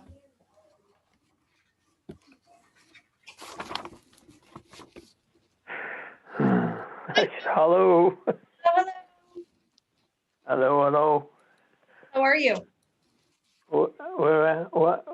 I'm at home. No, how are you? Oh, how am I? I'm doing good. I think if I just took two pills to calm my nerves here when trying to get into this meeting. My I took a couple of Valiums to calm my stress down here. Oh my God. So right now we have planning and zoning on the screen to start. Okay. Let me, planning and zoning, here we go, on that one there. I thought we were gonna start the easy one. Did you do the easy ones already? We just did ZBA. Oh, okay. All right, the only thing I have is questioning on, if we start at the top of the secretary. Mm-hmm. Wait a minute, which one do I have here? Yeah, John, I have P and Z up because Cindy is joining us right now. We can do the other ones after this. Okay, no problem. Okay, sorry. Did you hear me? Yeah, Okay. no. Planning. I don't know, is this a good time to correct the secretary, all that information on that, you know, what she was getting paid and according to her contract? Is Amy on with us? I am. Okay. Well, I don't know if we want to get that resolved and straighten that out or what. I think I might have corrected it here. Oh yes, I see what you mean. So, so yeah, so basically there was a little bit of to share with everybody, if you would like me to do so, John. Is that okay? Or do you want Fine. to talk about it? No, is that you can, whatever, it's just that there was a difference, for everybody there, is that, difference in the contract when we hired Gloria for the job. I mean, it was pennies, but I'd like to straighten it out from what she signed in case anybody comes up, you know, that question comes up as in her pay and that and the meetings. For what I have, let me get the other one. You have a copy of the contract? Do I? Yes. Okay. Yeah. Yeah, the contract calls for, you know, for when doing P and Z, $293.95. Okay. Okay, and we had been paying her $293.25, which is not a big deal, but you know, I just want to straighten that out in the contract in case down the road. And the same thing with the subcommittee, where it was $104.28, and we've been paying $102.29. Oh, okay. So, you know, just to straighten that all out, my suggestion would be, what did I do with that other one? I'm so frustrated with joining this meeting here. Historical. Okay, if we went to, if we, for the subcommittee meetings, instead of that, what she's supposed to be getting at 104.29, and what, I was hoping it was just easy enough just to, round it off to 110. I mean, it's not a, $3 or $4 Okay, increase. so that's what you That- proposed. Yeah, and the same thing. Well, I didn't give it to all or any of this stuff only because usually when we have these meetings, the salaries I don't deal with. In other words, I get a recommendation of what you're going to do for the rest of them. But, we're changing things. My suggestion would be is the subcommittee meetings to pay $110. That would change it to from $730 to $770. And for the per meeting, instead of that $293.95 that she's supposed to be getting, just round that off to $300. That'd be, $6.05 a meeting increase. What does that sound like?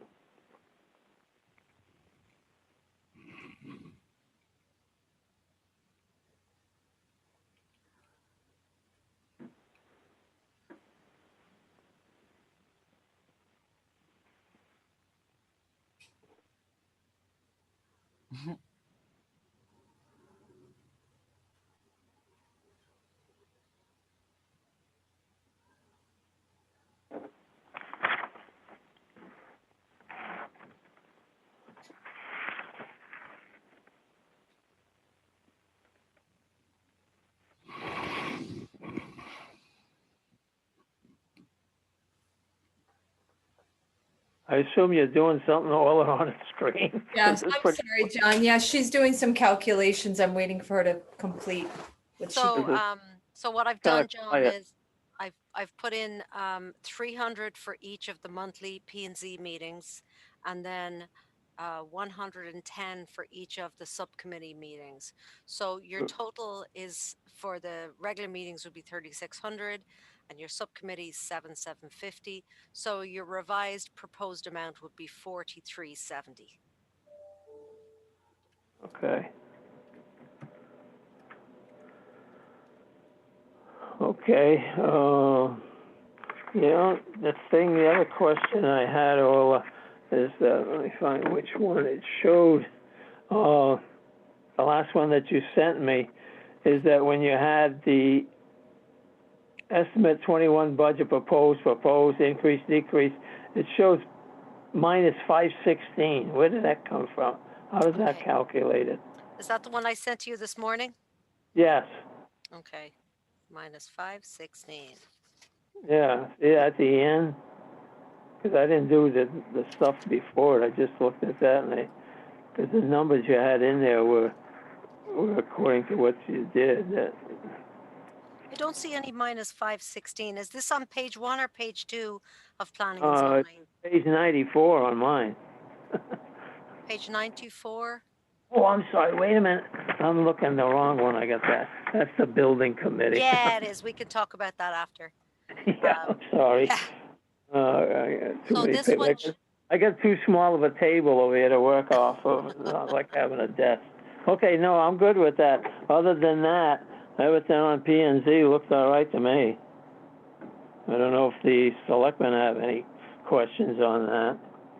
And if I may, the reason for the increase, I don't know, is the amount of work, the meeting. I gave that to Amy. I don't know if she had a chance to give that to the other selectmen.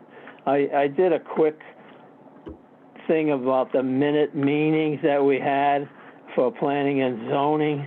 And, if you're looking at it, did you pass that on, Amy, by any chance? I didn't, but I certainly, it was you dropped it off the other day, correct? Okay. Well, I can quickly, I'd gone through the monthly meetings with the, minus the legal notices that she does, but all these special meetings, and you're looking about the amount of pages that each of these meetings, and, you know, I even started off, say, in January, it wasn't too bad, 7, 8 pages, you know, it's not bad, but I can assume that Susan, if she's done transcriptions of that type, and, you know, 7 pages of dictations and getting it all back. But anyway, it went from that to, you know, some of the meetings were 18. I'm reading in June 18. The other one in June was 20 pages, 17 pages in June, 18. You know, it just, you can imagine how many hours it takes. So that's why I was just trying to justify giving her a little bit of an increase for the amount of work. Because, you know, in the past, you know, if you have a regular meeting, you're looking at, you know, probably a page and a half of dictations and transcription, which is, you know, if you spend an hour at a meeting, it's going to take you 3 hours to transcribe everything.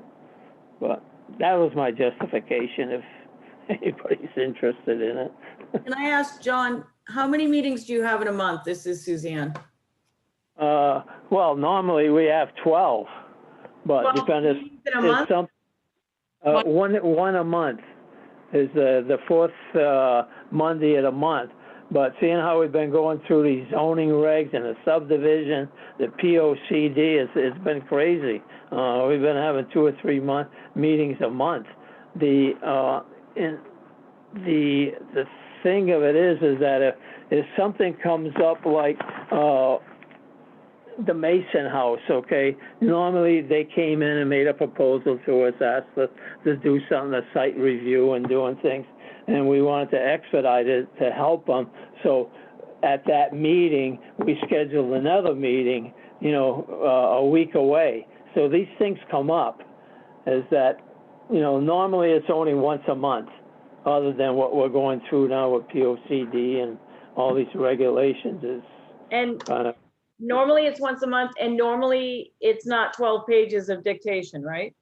No, I would say on an average, well, it depends. If you have somebody like, you know, Plum Road that we're back and forth, it can be 7, 8 pages guaranteed. Okay. You know, it depends what's on the agenda, but if it's a nice, easy agenda that we only have a couple of things without public hearings, yeah, 2 or 3 pages. But Okay. But lately, it's just, and I don't know what's going to happen with all these zoning changes that we had, so how long that'll be, but. All right.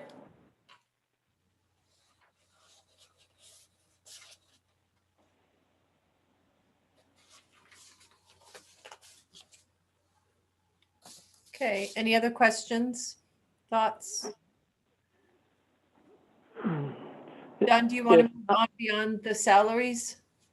If not, then we'll go to the CEO. Okay. Were we increasing hours there? I'm sorry. Never mind, I'll look at last year's budget here. Go ahead, John. Well, I think last year, you had that 19 and a half hours, and it was 21,152, and that was at a rate of $20.78 according to the sheet here. Mm-hmm. Is that right, Orla? That's correct. Okay. So I'm saying I would like to see it go to, you know, $21.50 an hour for that 19 and a half hours. Again. Oh, shoot, I had it at 22. Yeah, I did, but I don't know how receptive. I had both. I got both. That here, I had put $22 an hour, and I didn't know what the selectmen, you know, thought about it. So Sure. I did calculate the other one at $21.50 an hour. So I guess it'd be up to the selectmen as to do. But I can try to justify, not try to justify, as you know, how busy Cindy is. It's can tell you, I don't know how many people would want that job at this time. And that is to, you know, I don't know, hope, I'm not sure if it's gonna get any better, but, that 21.50 to $22 an hour. And as you know how difficult a person has to be certified to do that job. That's additional training that she's going to be going to keep up her certification. All this other stuff is on the side of what she normally does for the planning and zoning to get ready for meetings. Never mind all the people that are coming in to try to get things done. So I guess it's up to you. I know how I feel. But $22 an hour isn't a lot of money these days.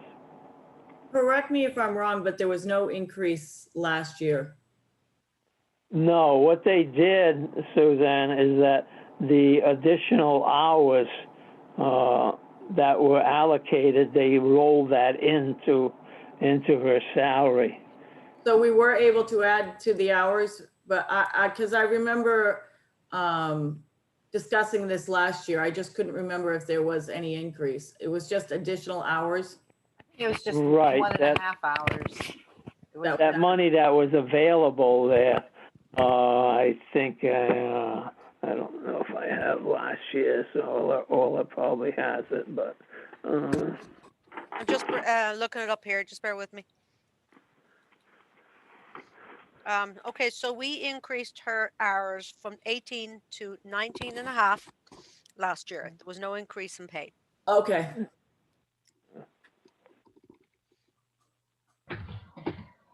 We also got to remember that being at 19 and a half hours, that there's no benefits being No paid benefits. at all. Right. Nothing at all.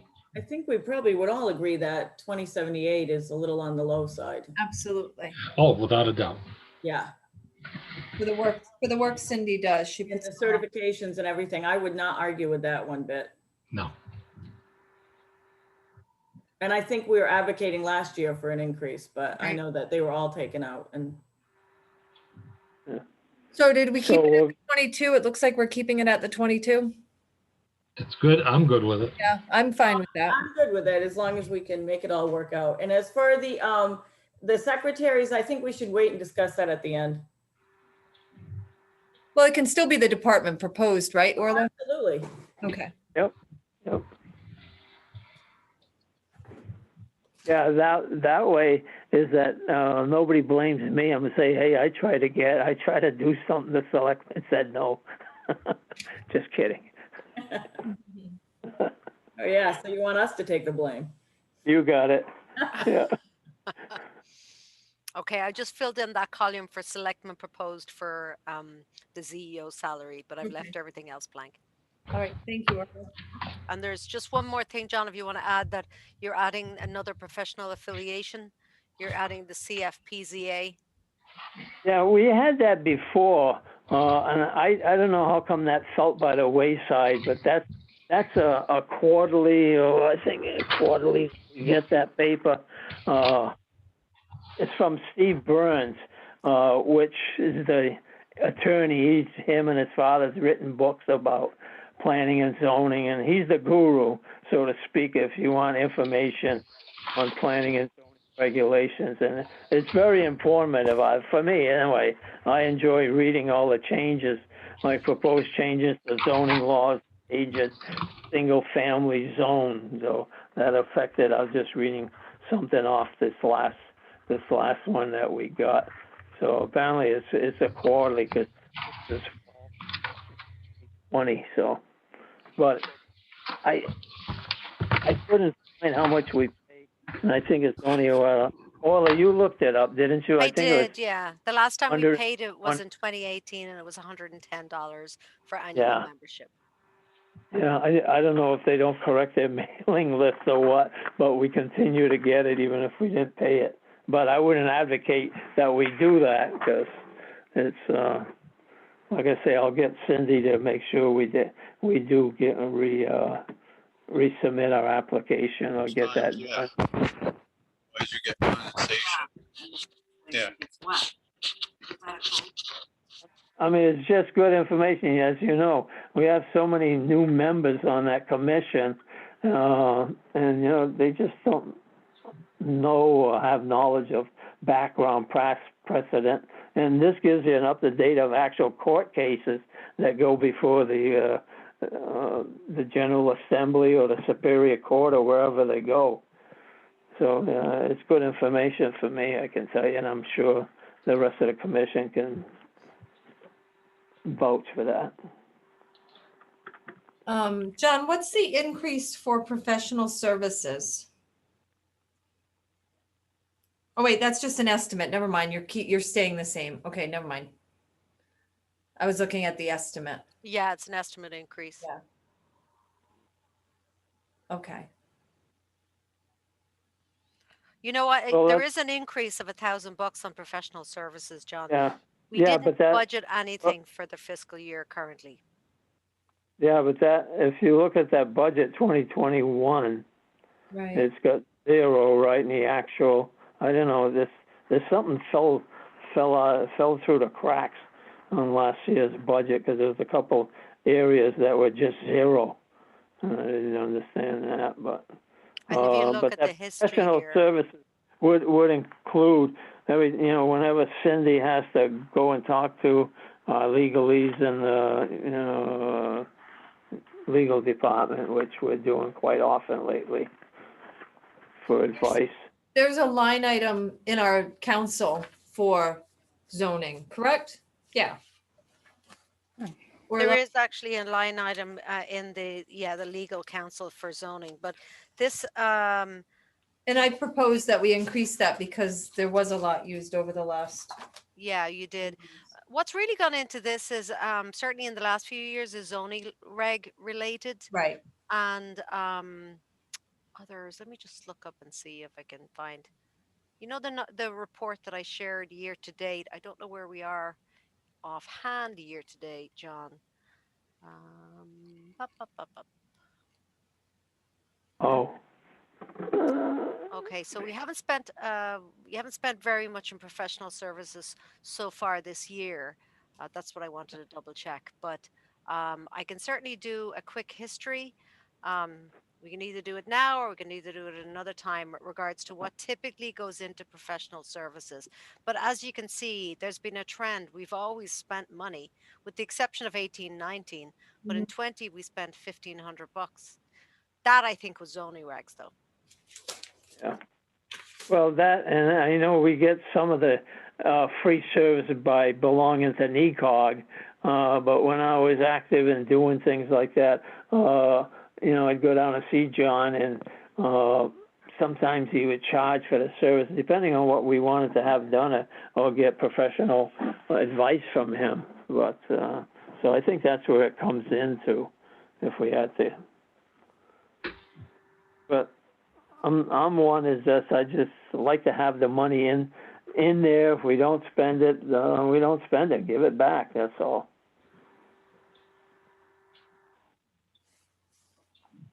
Does anyone else have any questions? Is there anything else you want to discuss, John, about the P&Z budget?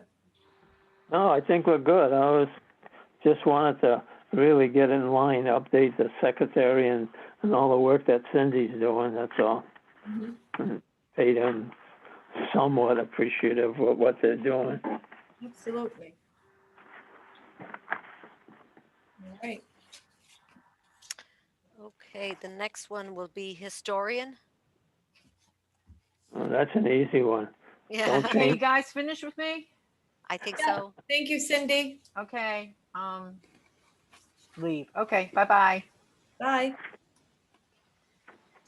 John, I also did share, in addition to the 2 sheets that I'm showing in front, I also did share a copy of the expenses from 2020. Yep.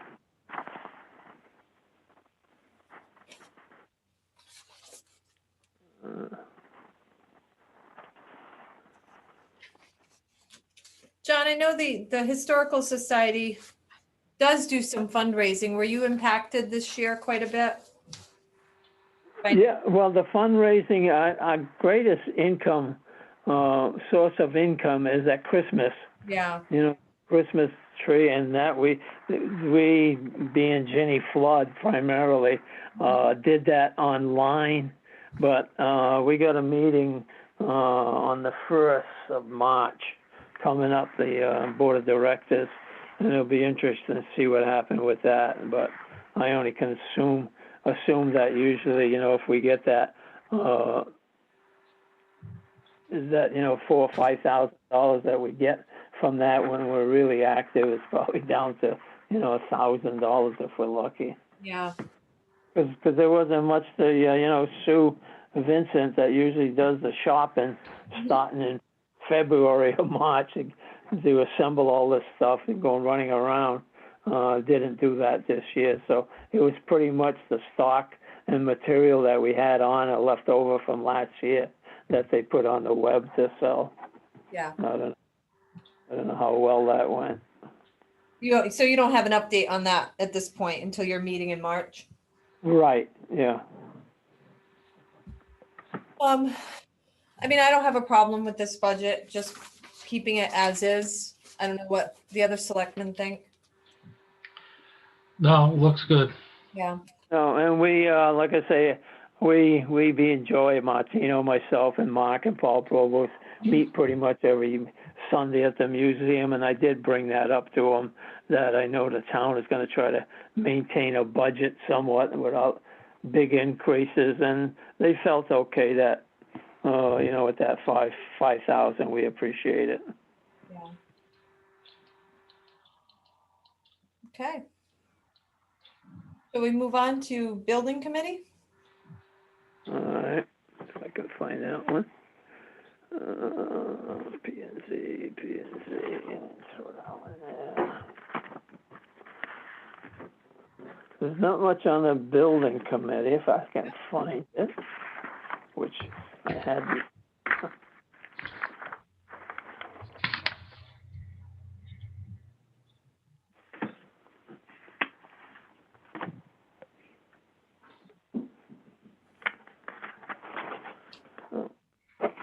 Well, if you guys are looking at that, is there any questions on it? The only thing I don't know, I got too many papers here. Building committee, okay. All right, Orla, that was a question. I think that was paperwork you just sent me this morning. Is that if you see that minus 516 on that last column? I do, and I just as I just took a chance to look at it.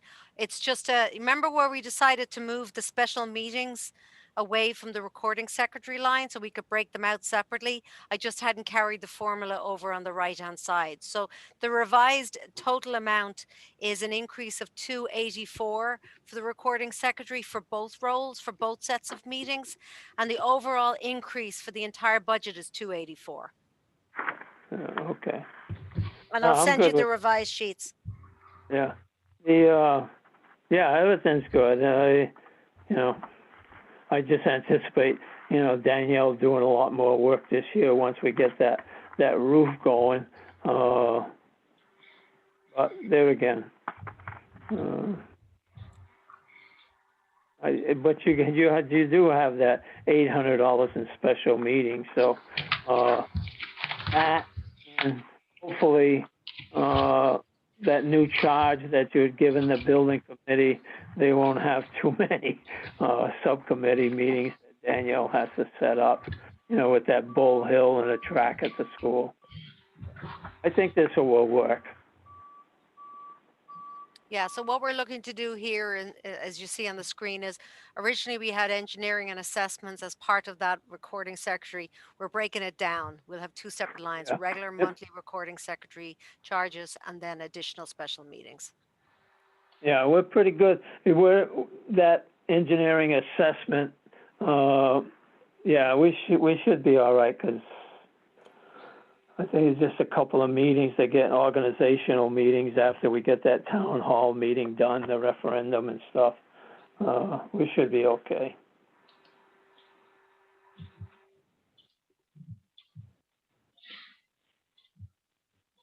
John, I just left the title as engineering assessment / special meetings, but for next year we can just make it special meetings. Okay. Yeah, in the event that, well, I don't know if Mr. Wachowski told Mrs. Wachowski that he's chairman of that new assignment, that new charge, so I don't know how many meetings they'll have with that, but we'll see.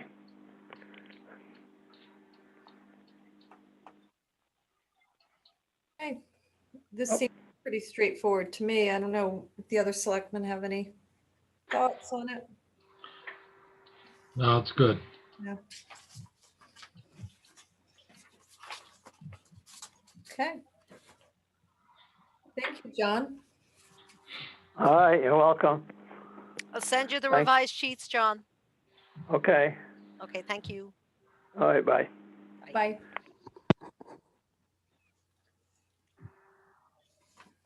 Okay.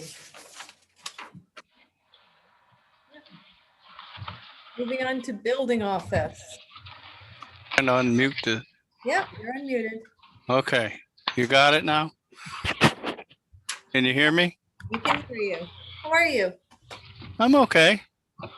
I didn't realize until a half an hour ago this was a Zoom meeting, so Oh, no, I haven't done too many of these. you're doing a great job. So the last time I did one, I couldn't turn off the mic, but I think I got that figured out. Okay, you have my budget up there right now? Yes, I you do. Okay. Do you have any questions or you just want me to explain it? You can just explain it, I think. Okay. Number one, building official. I'm presently at 16.8 hours. Last year I asked for a 4-hour increase, but somehow I got a 1.88 hour increase, and the hourly thing is kind of confusing to me because I don't really have an hourly job. I'm like available 24/7, 7 days a week. So you basically have a full-time building inspector that happens to work part-time only because my retirement doesn't get messed up by being part-time. So I put in an increase to 19.99 hours for this year so that I could actually get paid for most of the hours I work, because in the past 3 years, I've pretty much consistently worked 20 to 30 hours a week or more, and have actually accepted getting paid for only 15 for the first 2 years and 16.8 this last year or this present year. But that explains the increase of hours. I'm not asking for more money. I'm just asking to get paid for most of the hours that I work, which would be kind of a novel thing. That, I don't know, do you have any questions about that increase request? I do not. Okay. There were a couple of things that Orla sent me a thing to explain. Says that down in the books and periodicals, I think everything else on this was pretty much put in same as last year, except for books and periodicals. Last year, it was actually a typo. A zero got dropped off of what we requested, because if you look at the year before, it was 1,500. Last year was supposed to be 1,500, but when it was put into the system, was only put at 150. We brought that up to Orla at the time, and she was going to correct that. But fortunately, this year, because of COVID, we didn't need to buy the books because they postponed adopting the new code. So we kind of lucked out this year. But this present year, in the fall of 2021, they are going to adopt a new code, and I will need that 1,500 in order to buy the latest version of the codes. We also put in for overtime or possibly being able to carry over comp time for Donna, because she seems to be, I mean, it's been crazy here. I mean, to give you an example, in the year 2020, we took in $139,486.51 in permit fees, which far exceeds our budget last year of $87,945. So you can see that we've been kind of busy. Donna has been keeping up with some overtime, but in order to get paid for that overtime, she has to take it as comp time, which is difficult to do when she doesn't have enough time in the first place to get the job completely done. So it just is a kind of an endless battle to try to get everything done, along with the new duties from the fire marshal. I understand he put in for 8 hours of her time in his budget. And I don't know exactly how that's gonna work out, but that $5,000 is actually in the budget. Orla said we didn't put a number there, but actually, if you look at the budget, there is a $5,000 figure in the overtime line item. So that's what that is. Was either the increase or being able to carry over the time, because if she doesn't use the comp time within the same fiscal year, then she loses it.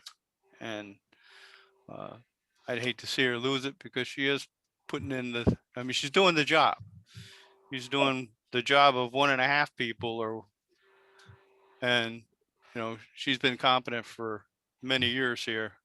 And I'm just trying to show her that we're trying to support her competency.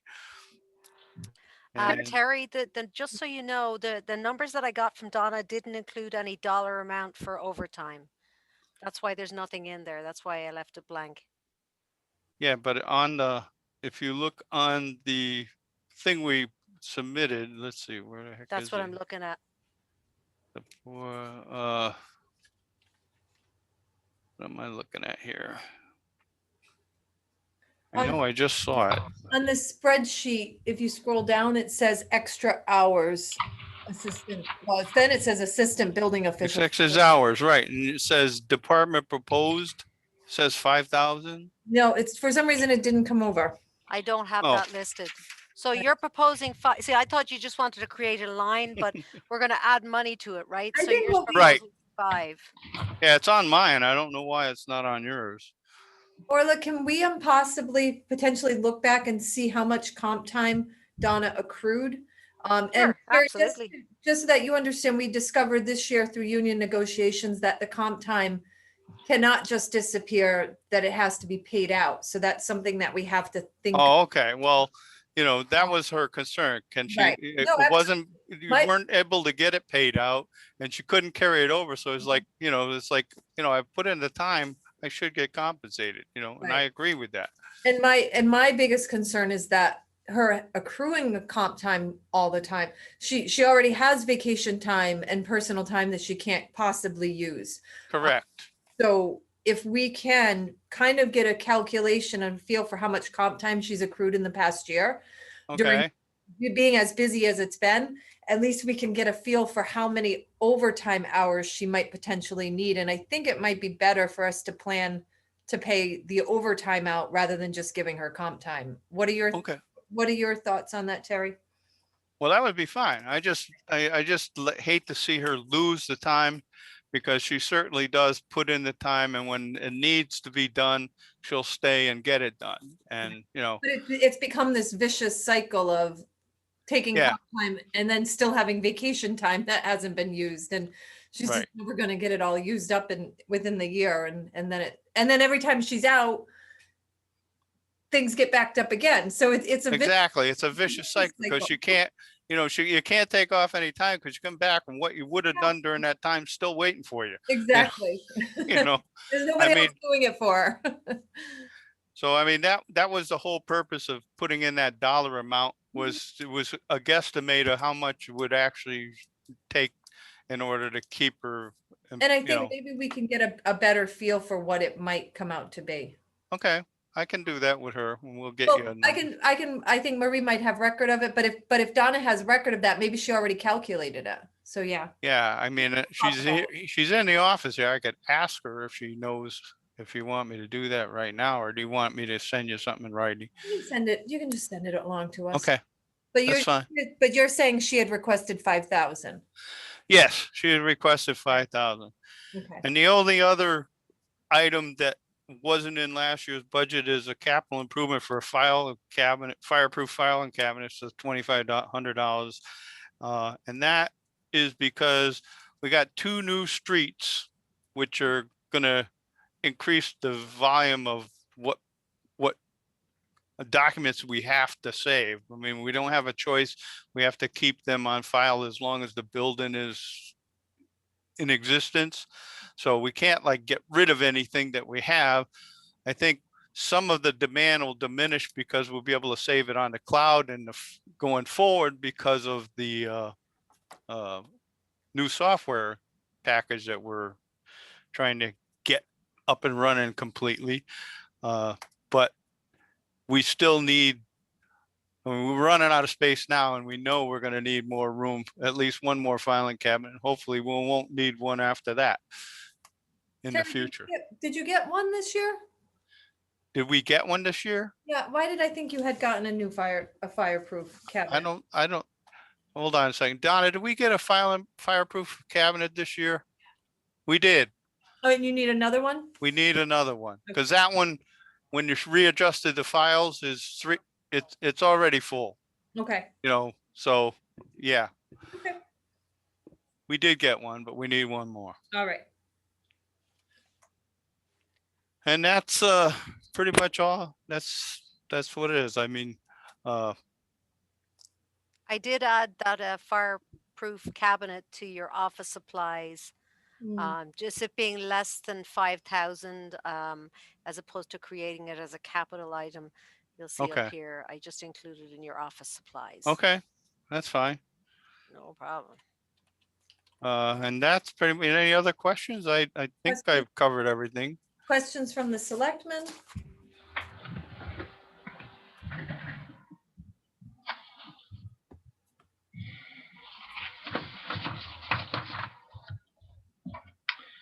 I'm good. All right. All right. I think Suzanne's ready. She's not unmuting. Okay, All right. thanks. See you later, Terry. Have a What's that? Later. All right. Have a good one. Take care. All right, so How the heck do I get out of this thing? that was quicker than I thought. Tax office is next. We can call Rainey. He's gonna actually do the meeting from the Cine room using my laptop. So just make that transition.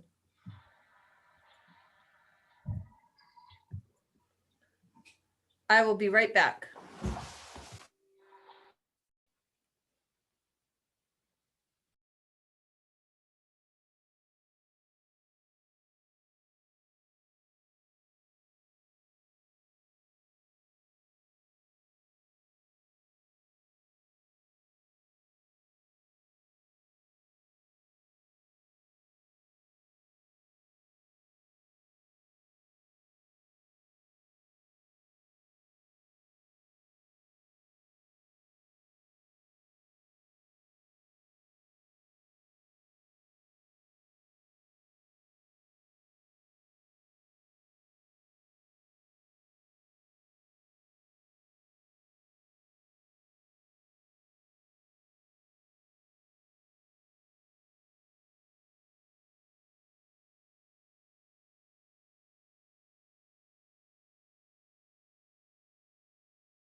Okay, I messaged Rainey and he is going to be coming down. He's going to use, like I said, use my laptop to speak to you guys.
Okay, everyone, Rainey's here. Is everybody still here and ready to move forward? Sure. Okay, and Orla has, you're up on the screen. So I'll turn it over to you. Okay, that's probably exactly what I have here, I think, right? Should be. Yep. Okay, very good. Are we good to go? We're good to go. Okay, hello, everyone. They don't reply. Apparently not. Am I on mute? Is that what? No. Go for it, Randy. Okay, there we go. Nope, okay. you're not on mute. Okay, who am I speaking with? Ken. Yep, Ken and Suzanne? Suzanne's in the meeting too. Okay, great. Okay, thank you for allowing me to be able to present this budget to you. It's not very exciting. It is almost exactly, the request for next year is almost exactly what the request for this year was. Only a couple of dollars more, less than half of a 1% increase, and it's specific to one line item. And that line item is the state mandated not advertising, but state mandated notices that you have to publish every time you put out a tax bill. We do that by state statute 3 times a year for the July bill and again for the January bill. So within the 12-month fiscal year, there are 6 of those advertisements for the tax office. They're about $250 each. They've gone up, as you know. The Shopper's Guide is not financially doing as well as they were doing. They bumped up their rates, but it's still less expensive than putting a notice like that in the Norwich Bulletin. So I've had to ask for a little bit of an increase there because this year's actual that's the one line item that I'm going to actually go a little bit over in the year that we're in now compared to what was budgeted last year, because all that stuff happened after COVID and, their rates went up. And so we're paying a little bit more. So I've adjusted for that for next year. So I'm essentially only asking for $650 more on that line item for next year. And the only other line item that I'm asking for anything more is $100 for the office supplies, going from 6,000 to 6,100. And most of that 6,100 is the quote for the from Quality Data Services System, our software company. We have a quote. I think Orla has that quote as well. It's up about $100 from the current year. So I built that in. So, overall, my budget is going from 164,000 to 164,442, $492 more than this year. So no great shakes. I mean, it's very basic stuff to begin with. If you want to go through each line item, the first one is professional affiliations. That's $95, and that's broken out. $75 for the my state of Connecticut dues once a year, and $20 for my Wyndham County Association dues. That's the $95. Travel is travel for any potential classes that the staff might go to. This year, we haven't spent any money because of COVID. The classes that we have gone to have been on Zoom for the most part. Obviously, that doesn't involve travel, but it's, I've put in the same amount for next year, the $200 as I had for this year. Not going to use any this year. You guys want to take that out? More than, you can take anything out that you'd like, it's a guess as to what's going to happen, with meetings and COVID moving forward. Same thing with meetings. Those are the meetings that, and education sessions that we attend. I had budgeted 350 for the year that we're in. We're not going to spend any this year. I'm putting in 350 again for next year. Same thing with training, $50. Nothing's getting spent this year. I'm putting in $50 again for next year. So all of that or none of that might be necessary. We don't know. That's it. There's a $100 item on the legal line. That's just a number to keep something open on that line item. That those legal fees are very minimal in my department because anything that I do in the tax office is done with through Adam Cohen, as I think you all know, when we do tax sales. And there is absolutely no cost to the town to do a tax sale because the cost is borne by the people who are losing their land or their property, whatever the case might be. So we just keep 100. Orla suggested we put $100 on that line item a couple of years ago. We haven't used any this year, didn't use any last year, but you can keep it there if you want. You can take it out if you want. So, the end result is that there's nothing spectacular about my expense budget. I will say that I talked to the staff, both Lynn and Scott, about any ideas that they might have. And, so these numbers are really a combination of the three of us chatting about it. I also asked their opinion about any capital sort of request that they may or may not want, and again, the tax office does not need any capital items. We have a very good software system and hardware system that goes along with it through Quality Data System. We have the most up-to-date software that they provide to their, as you know, they do about 80% of the 169 towns in the state of Connecticut with taxes and assessor support. So we have the most up-to-date system. We don't need any bells or whistles there. The only thing that was suggested when we talked about that a couple months ago, it was that the countertop in the tax office needed a little bit of a revision. And the thought was that we could put that in the budget. But then I talked to Amy and to Peter, and Peter was able to, in a couple hours, fix the counter, really at no cost to the town. It was just his labor. So no capital, a long way of saying I'm not asking for any capital requests either.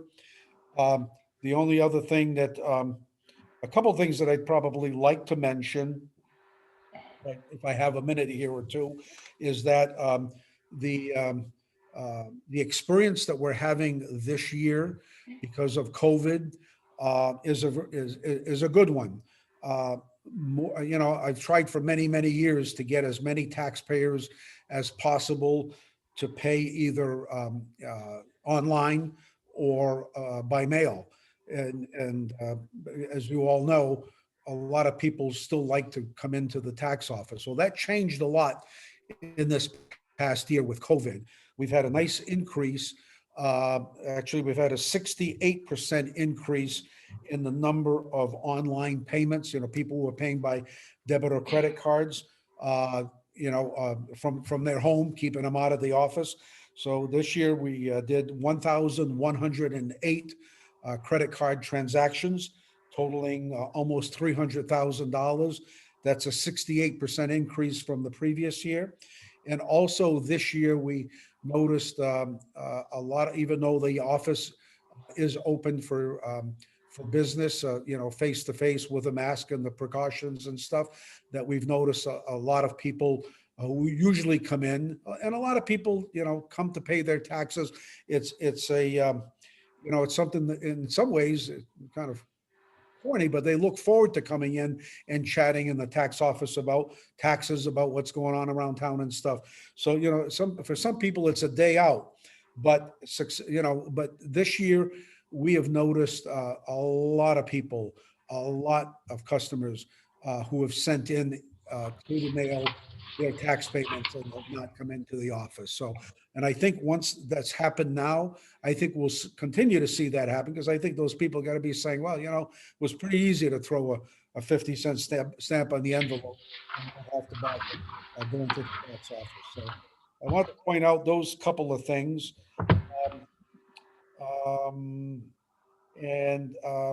I think that's, you know, unless you have any questions, the only other thing, you know, as you know, the tax office is responsible for other things than collecting, you know, current year taxes. And one of those things is, I'm just getting my paperwork out now, is collecting.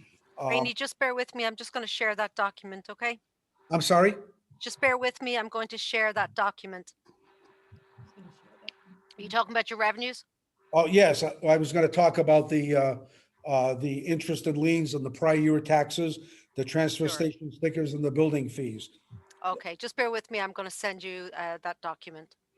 Oh, bear with you. Okay, I didn't catch what you were saying. Sorry. Yeah, no problem.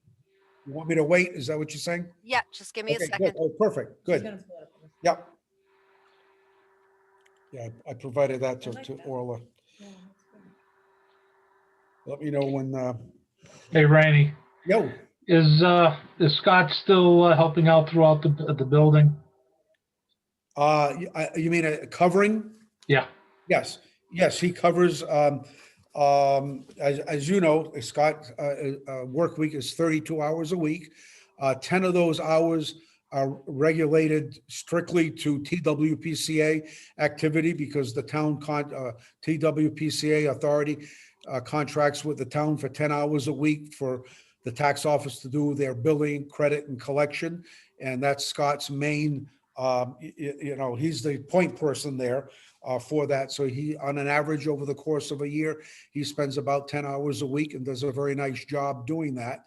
Also, anywhere between 6 and 10 hours a week he spends covering for other departments. We had established that a number of years ago that there was a need in literally all of the departments throughout the town hall, particularly during summer and during vacation time and other busy times of the year in other departments. So he's covered and I believe in every department, with probably the exception of finance, over the last 3 or 4 years. He continues to cover in the building office every week from 7 a.m. to 9 a.m. On Friday morning, because as you know, the building office is closed on Friday, but there are still contractors who like to come in and conduct business on Friday to, you know, to get themselves spec'd up for the weekend work that they do.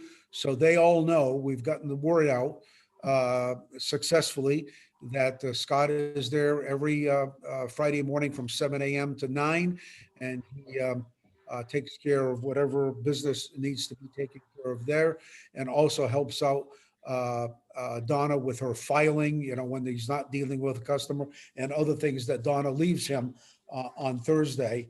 So, you know, he is doing that, covering from time to time in the town clerk's office, in the rec department, in the assessor's office. Not as much now in the assessor's office, now that we have a full-time assessor. And thank you to the 3 members of the Board of Selectmen for hiring a full-time, qualified, excellent assessor. He is saving this town and making this town more money in a month than you pay him in a year, because of his experience. We should have had a full-time assessor, in my opinion, a long time ago, but thank you for providing the town with that. And that's helping us in our office too, because we could see areas that we were losing money on, and he's capturing that. So he and his new person are doing an excellent, excellent job in that area.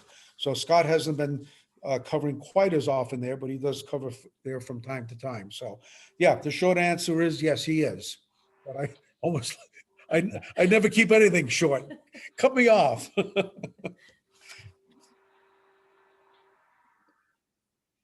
Okay, Orla, do you want me to just do a quick, Sure, go ahead. It's up on the screen.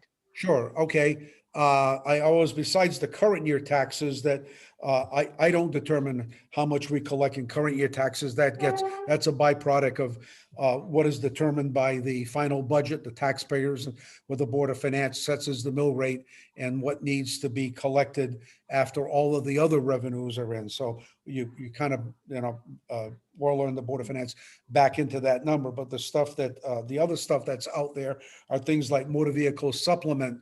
And I did want to point out to you something about motor vehicle supplemental bills that went out in January. Oh, Uh-oh. battery is low. What does that mean? I gotta go get my cord. Have you lost me? No, you're still good, Randy. Okay. Something came up that said battery is running low. I didn't know if. Yeah, she just got to plug it in. Okay, good.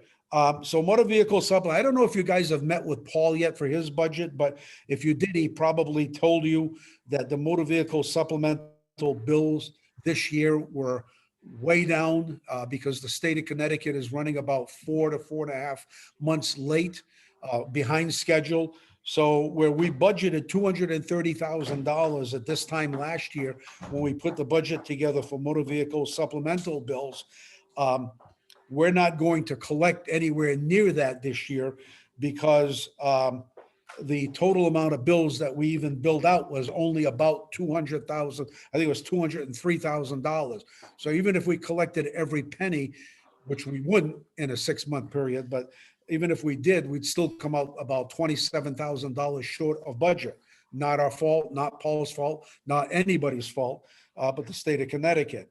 So I've projected this year on a $230,000 budget, the year that we're in, that we're only going to collect about $167,000.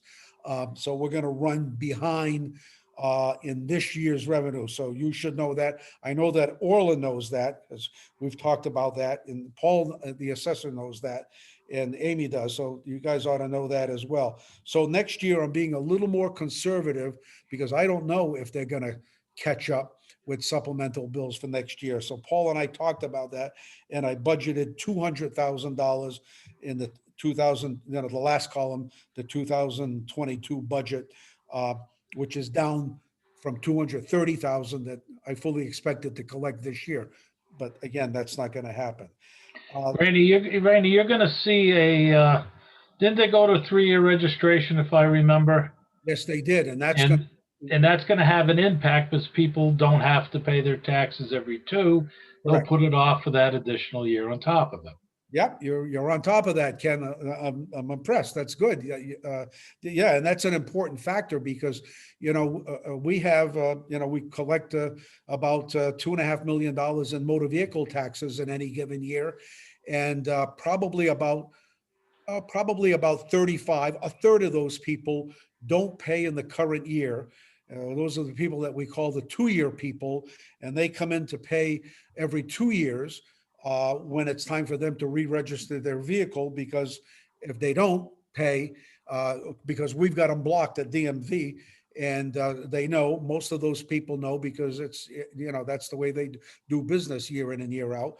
So they come and pay just before it's time to re-register. Now, in the state's infinite wisdom, they have made it a 3-year re-registration period.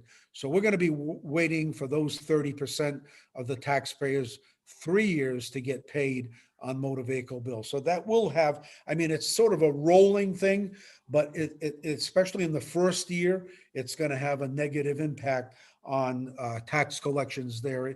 And I don't know how much that's going to cost us. That could cost us $50,000. We're going to get that eventually, but we'll get it next year. We'll get it in the 3rd year. But again, nothing we can do about that at all. Interest and liens and prior year taxes, we're having a very good year on both of those categories. I think we're going to come in ahead of budget. I'm figuring $180,000 on $170,000 budget for interest on liens. So I'm leaving that like that for next year. and on prior year taxes, 375,000 on a 350 budget.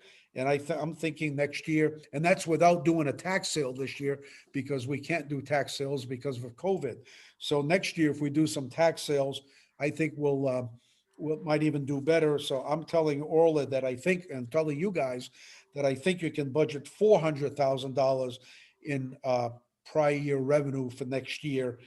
So that's an increase of 50,000. So between prior year taxes and interest on liens, I think, it's about $60,000 of positive income coming in. That'll offset the 30,000 in motor vehicle supplement that I think is going to happen. So in total, I think you're going to see an increase in revenue projections for those categories for next year.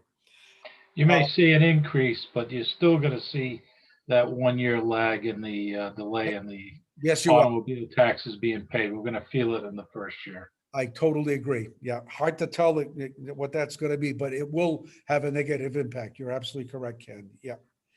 The last two categories, as you know, we are the department that processes and transfer station stickers, about 3,300 of them a year. So last year, the Board of Selectmen put a rate increase in, which I think was the correct thing to do.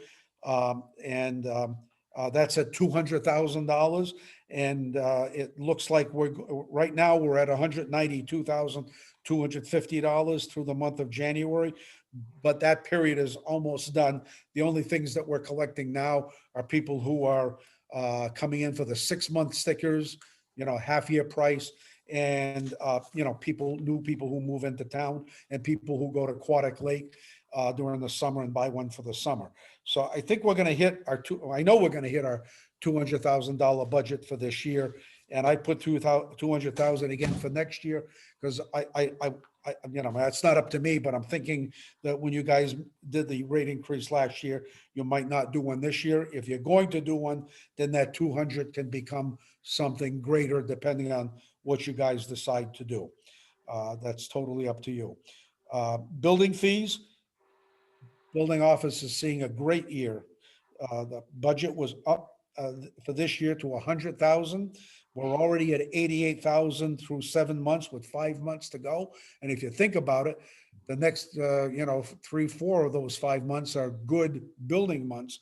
So I think we're going to probably hit $125,000 in building fees this year on a $100,000 budget. So that's a wonderful thing. And I'm thinking next year, there's still homes to be built in the 2 large developments that are under construction right now. The one in Quinnebog on Donovan Drive, those 32 or 33 homes, they're about half done. So some of those are going to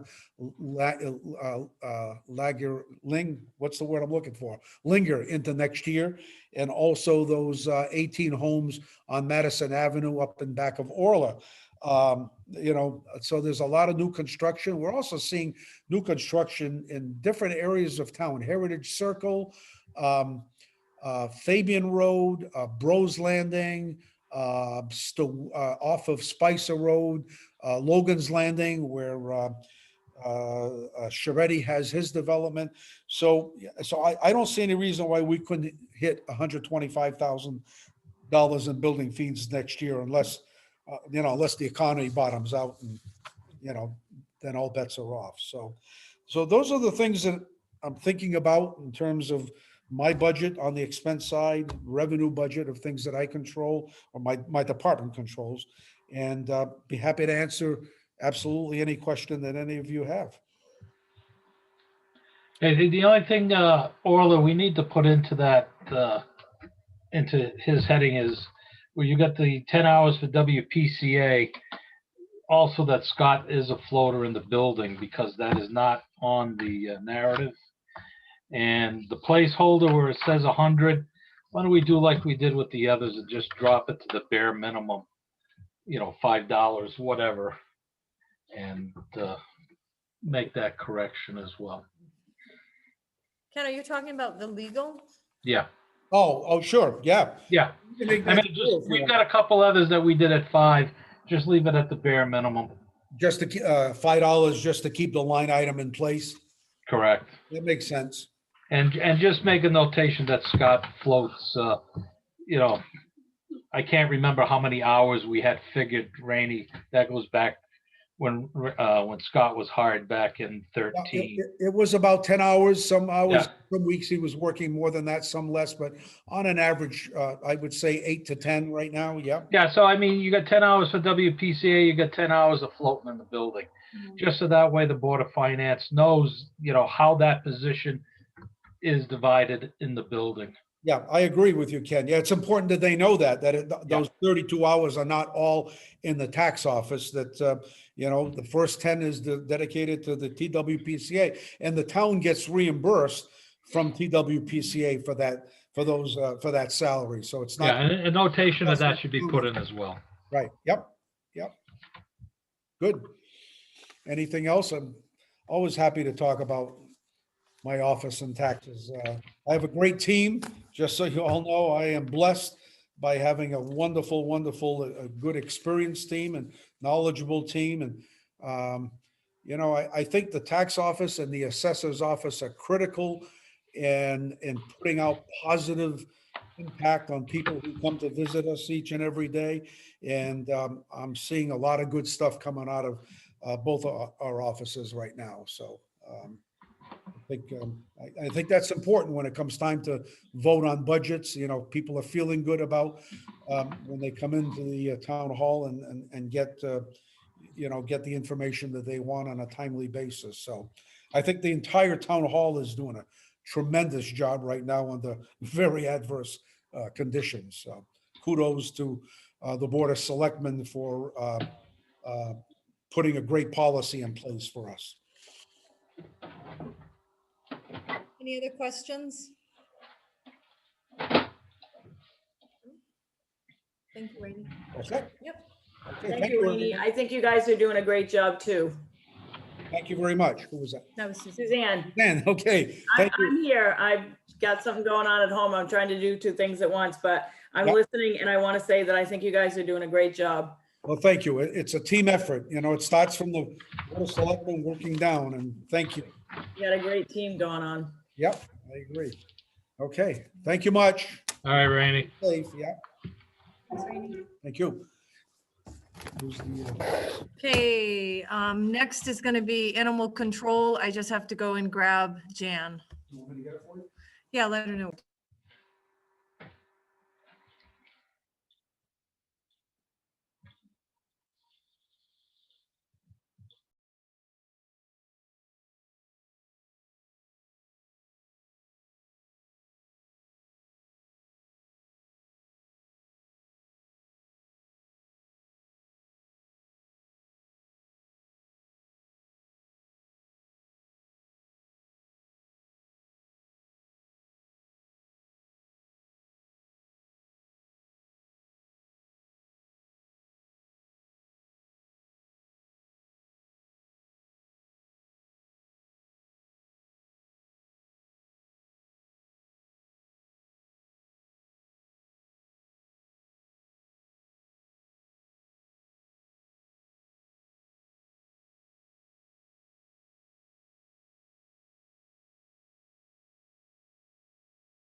Okay, everyone, I found Jan. Here she is. Here I We am. can get started. Canine control. Canine control. Hi, everyone. Hey, Jan. Hey, Jan. Joke. So this is all new for me, this budget. And so basically, what we came up with, did you guys all have a copy? I don't know. And it should be up on the screen too. Okay. Everything is there. All right. So the first item that I went through is the animal control, the salary. I did put in for an increase for myself. The reason being is because the job is taking up a lot more time than the 19.5 that I'm allotted. And I do know that that is what I signed up for, and I understand that. It just seems to me that I can't not answer my phone when people are calling me, and it happens a lot at night and off hours, and I got to be available for people. So keeping track of logs, and also all of the time that I'm putting in going out on the road. And I've been taking a lot of extra classes. As a matter of fact, I took one last night through Tufts, out of Tufts Veterinary in Grafton, which is a new certificate that I'll be getting. So I have about, I think maybe 4 to 5 new certificates that I've earned doing extra CEU credits for the job since I began. So that's why I had put that in, trying to make up for the fact that I can't actually put in the real hours that I'm doing. I'm trying to even it out a little bit with a little bit of a raise in pay. So that is why I put that in for the first line item for wages and salaries. Do you want me to just keep going down the list, or do you? Yeah, okay, okay. So, well, hold on one second. I'll go back up. Okay, doke. So the next line item is training. And the reason that I have that money listed under training is because NACA, which is the National Animal Coalition that everybody from every state that's in animal control can join to belong to, they've got a great training program for ACO. It's ACO 1 and ACO 2. And basically, if I could take those courses, I really believe it's going to help me a lot in furthering my training and knowledge regarding domestic animals and the people that I deal with them. I get $100 coupon off that can be deducted at the checkout if we purchase the classes for NACA members. Any NACA member gets $100 off. So the total for both courses with a proctored exam after the coupon discount, I believe, is about $744, I believe. I just feel that it'll enable me to gain more in-depth knowledge about my field, about animals, domestic and wild, and actually the people that I have to deal with regarding that. So that is why I have that in there for training. The next one I have is, are we cell phone? 522-160. Nope, hold on. I think that, nope. What we have at the top, Advertise. John, is just a couple of the specific ones, but the next page will have that individual breakdown. Hold on. You can also use my sheet if you want. Okay, Orla, can you go to the next page so we can see it? Sure. Thank okay. you. So we're on telephone, right? Sorry about that, guys. No, not at all. Okay, so the cell phone service, currently, we've got the hotspot down at the kennel. It did come with a Wi-Fi camera, an Arlo camera, which has not worked for me so far at all. I haven't been able to get it up and running, even working with Chris. And also the Wi-Fi service was like lightning super fast when we first hooked it up, and it was great. And then all of a sudden things started to choke up and become very slow.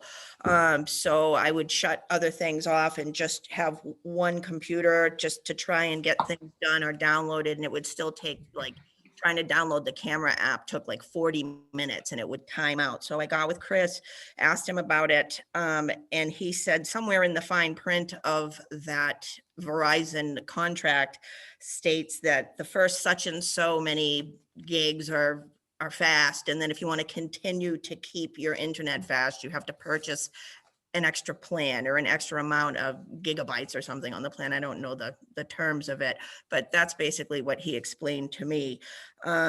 So that's why that money is in there for the cell phone service. 245? Yeah, but except I'm almost wondering at this point if, you know, we could get a credit for that camera, or do we need that camera? I'm not sure. It's something to be hashed out, but that's why that's in there. I just haven't had much luck with the service thus far from them. So I kind of want to figure out what's going on with that Wi-Fi and why is it acting the way it is, and maybe get that rectified. But that's why that is in there for the phone. And we have got electricity. Okay, so basically the last bill that we could come up, well, first let me back up. We have not received a current bill from the electric company. The last bill that I got from you guys, Orla, was 2018. It's over there somewhere. But anyway, we haven't been getting bills. So I called the number on the form, and they referred me to CLP. So I called CLP, and they said, you don't need to speak with us. You have to talk to Eversource. And I went through a couple different people at Eversource. Finally, one person, no one can find the account number. Basically, that's what's going on. So no one can tell me what the bill is because it's not being billed anywhere that they can find, even with the account number that I had on the last bill, which is strange.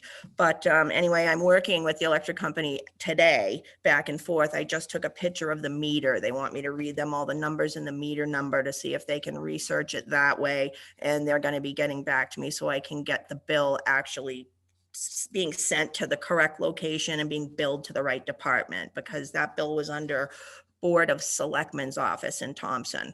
And I told them that I'd like to have it switched over to, the Thompson Dog Pound, and they're going to fix it. It's just that no one's able to find it. I'm networking with them right now to get the electric bill rectified. So I think that that's more than enough that's in there for the bill right now. I don't foresee any issues coming out of that once we get it straightened out. Fuel and heating, that's, $3,000. That's the price of gas right now. That's kind of like what we're looking at. I keep the heat around 58 when I'm not in there, and 62 when I am. Once in a while, if I have a really sick animal, I might have to jack it up to like 68 to keep them warmer if they're ill. Other than that, I try to keep the heat very low in there. But with the price of fuel these days, that's why we have the 3 that's in there for that. Exterminating, I opted to not really use the professional service anymore. I don't really think I need it. Put a little bit of money in there just so if I needed to go out and get some traps or sprays or something, I could do the extermination myself at this point. I don't really think I need a professional service to come down there to do anything like that. Advertising is by law. So every time I get a pet in, I've got to post it in one of the newspapers. And so that is why the advertising price is in there for, I believe it is $500-600, and that should be sufficient for the pets that have to go into the paper. Dog damages. That's in there because if anyone's dog, well, and there's a lot of roaming dogs out there, I have found a lot. I'm working on getting that rectified as well with a lot of the residents. If their dogs leave their property and they go onto someone else's property and say they destroy their chicken coop and kill 5 of their chickens, if it's over $100 worth of damage, then the town is actually liable to pay that resident for the damages that the dog owner's dogs did. And then we therefore have to go and get that back from the state. But we do have to pay for the damages. If it's over $100, they have to have a contractor, someone come in, give them a quote to show. And then we have to go on a special website and look up their livestock to see how much each bird or whatever, rabbit, whatever it was, is worth at that day, and add it all up. And that's why that price is in there. So we'd be able to cover damages for people's dogs going and killing other people's livestock and destroying fences and property. So that's why that is. What recourse do we have to go back after the owner of the animal? What recourse do we have? Well, if we gotta pay because their dog did damage to somebody else, Right. can we go back and get it from them? You know what? That is a really, really good question, and I don't exactly have your answer to that. I would assume, I mean, I know that I can ticket them and I know I can fine them. As far as getting them to pay, I don't know if that would actually come down to a civil matter in the court, or if I could actually, do something about that. But that's something I can take up with Gary, my SACO at the state, and find out, because I do know at some point the state reimburses the municipalities for the damages that get done like that. So I can try and find out from Gary and get a good answer on that for you. Okay, thanks. Yep. This is Suzanne. Do we have any insurance for that? That covers that kind of thing? Not that I know of. No, well, Is that anything you are aware of? It sounds like the insurance, it sounds like is the state. You're saying you have to submit it to the state and the state reimburses us. It seems like maybe the state goes after the individual. from what I have heard, now mind you, this is the first time that I've done Right. it to this extent, but as my previous experience as an ACO, I've had plenty of these cases where there was over $100 worth of damage, and we do have a municipal damage form that we have to fill out, and that does go to the state. And from what I'd always heard is the state reimburses back to town for whatever we had to shell out for that roaming dog and the damage that it did. As far as the actual dog owner, I don't know if we would get that back through, violations, ticketing or what, but like I said, I can check with Gary up at the state and find out exactly, but I know the state has to reimburse the town for it. Yeah, I guess you're right, Amy. It's just a different concept. It just could get rather expensive. I'm surprised that the state doesn't require us to have a specific insurance of some kind or something. Yep, I've never heard that, but like I said, I will don't know, find I'm out and just get back throwing it out there. about it. Yeah, it does happen. I can tell you it's happened thus far. About, I don't know, 3 weeks ago it happened, and it's an ongoing case, an open case that I'm working right now. And these two dogs got out and ripped someone's chicken wire fence down and killed 3 of their birds.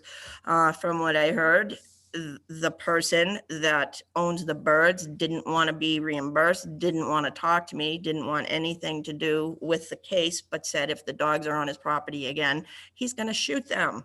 So, it is what it is. Unfortunately, the law states that if an animal that isn't yours is on your property threatening to injure or kill you, your family members, or any of your domestic pets or livestock, you have a legal right to kill them. So I couldn't do anything to this guy. If that dog went back to kill more chickens and he shot this neighbor's dog, there's no leg to stand on because it's legal for him to defend his property and his animals. So that's how that goes. Okay, so vet services.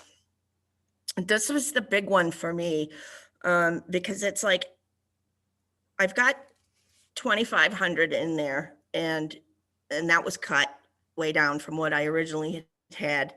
And I just want to make sure that I've got enough vet money, because the animals that we get in at the shelter, they're either sick or injured about 85% of the time. It's not really normal when you get healthy, happy, good pets that are in there with no problems. We always end up with the older animals, the sick animals, the injured, the hit by car, strays, malnourished, everybody's got parasites. So there's all kinds of medications and care that goes into getting these animals up to snuff so they can become adoptable and actually get out into the public and get rehomed. So I have that money in there I got a couple of cases going on with animals in the vets right now. We do have the state vouchers that I give out for the $50 vouchers to get the pet neutered or spayed, and it covers the core vaccinations also. But there's other things that go above and beyond that. There's the items that you need, Fortiflora. There's just all kinds of different things from the vet that you need to get to keep these animals healthy. And I just wanted to ask you guys, because I'm new at this and I'm not really sure. I do know that there is a dog fund that people do donate money to. So my question to you would be, if I had a case, and I'm just pulling this out of my back pocket, if I had a dog case that was hit by a car and he's got a compound fracture, and I take him to the hospital, and it's just going to be, I don't know, $3,000 to set the leg and do the surgery. I mean, my question to you is the money accessible if I come to you and ask, this is my problem, this is the animal, quality of life would be great if we could fix them, or, make the decision professionally as a group on whether to save it or not. And if an agreement, would I be able to ask for money from the dog fund to help with veterinary bills? If I've used up what's in the line item amount. That's what was my question for you guys. I don't know how that Can I works. answer that? From what I understand, that is what the dog fund is for. That's from what I understand too. I just didn't know the protocol of it, and if that was, actually it. So if I run into a problem where I really have a bill for an animal that's either very, very sick or injured, and we could do something about it, and the pet would have a good quality of life, and it isn't 15 years old, obviously we take all of the pertinent data in and make a really good educated decision on it. Would I just come to you as the board and just tell you what's going on and request it? Is that how that works? And you decide whether or not it's. I don't believe so. I think you would just submit the bill through Orla. Okay. All right. I would suggest that you would, so this is my suggestion, and Jan and I have talked at length about this, is if she's in a situation where she knows she's running low or out of, she comes to you guys, asks for an appropriation out of the dog fund. As a process, we will run it by the Board of Finance, but I think it's important because this is the first time we've used this dog fund in a long time, that we do streamline this process. So, everybody. So knows Orla, what's I would going almost on. disagree with you. And I do somewhere, I'm looking now on my computer, have the regs on that. So I think what we really need to do is look up the state regulations on how that dog fund is to be used, and see who actually can govern over it. So I had, Mary had given them to me, but I don't have them handy. Well, we'll see. I still feel it's in the best interest of everybody to run it by you guys. You're not going to turn her down. Exactly. It's the checks and balances, so you would know why I'm asking for this amount of money. So you would know. You guys meet every 2 weeks. I can't see any reason why that wouldn't be a process. Well, we can talk about that. Oh yeah, let's look into the process. This is Amy St. Ange. Can everybody hear me? Yep. Okay.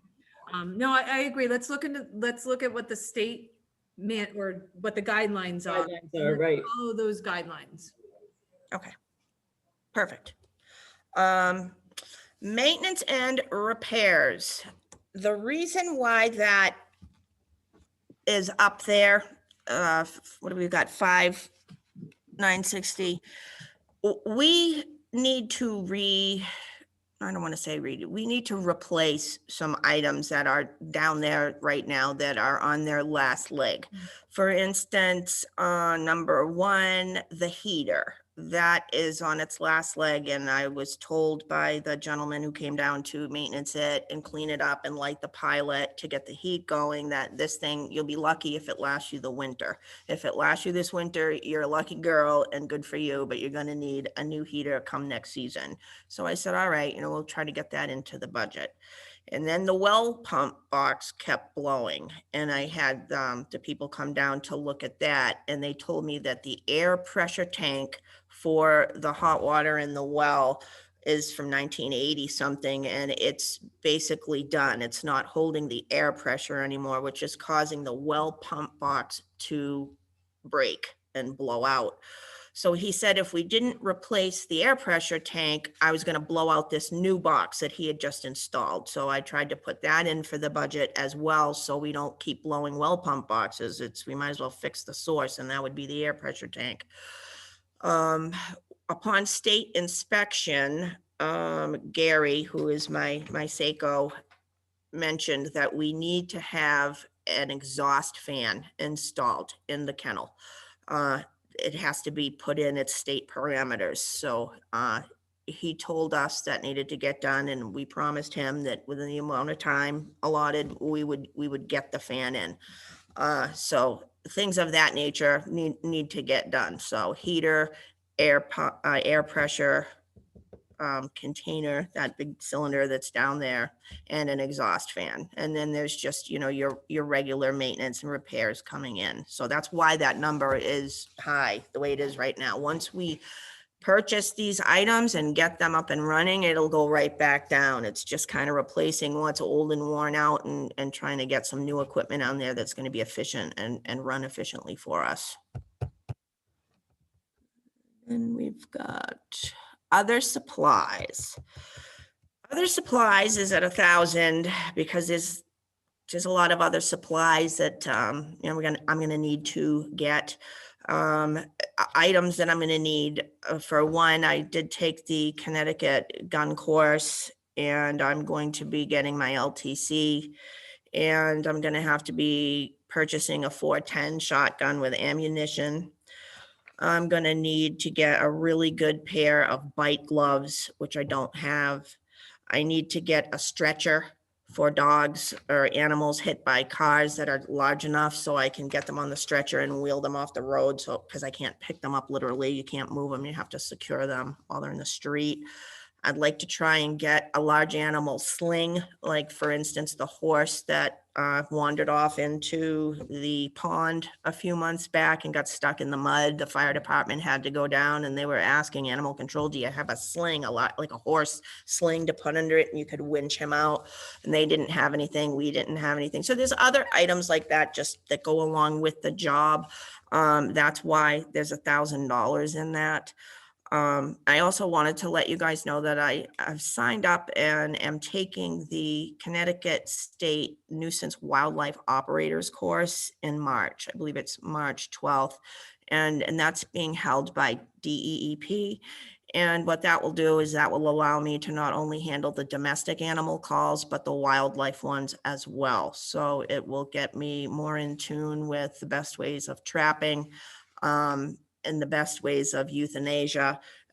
If a deer's hitting the road, instead of calling the state police, pulling them off of a domestic call, they'll call animal control. I'll be able to go handle that and handle all the issues with wildlife and domestic, so they won't have to bother police about it.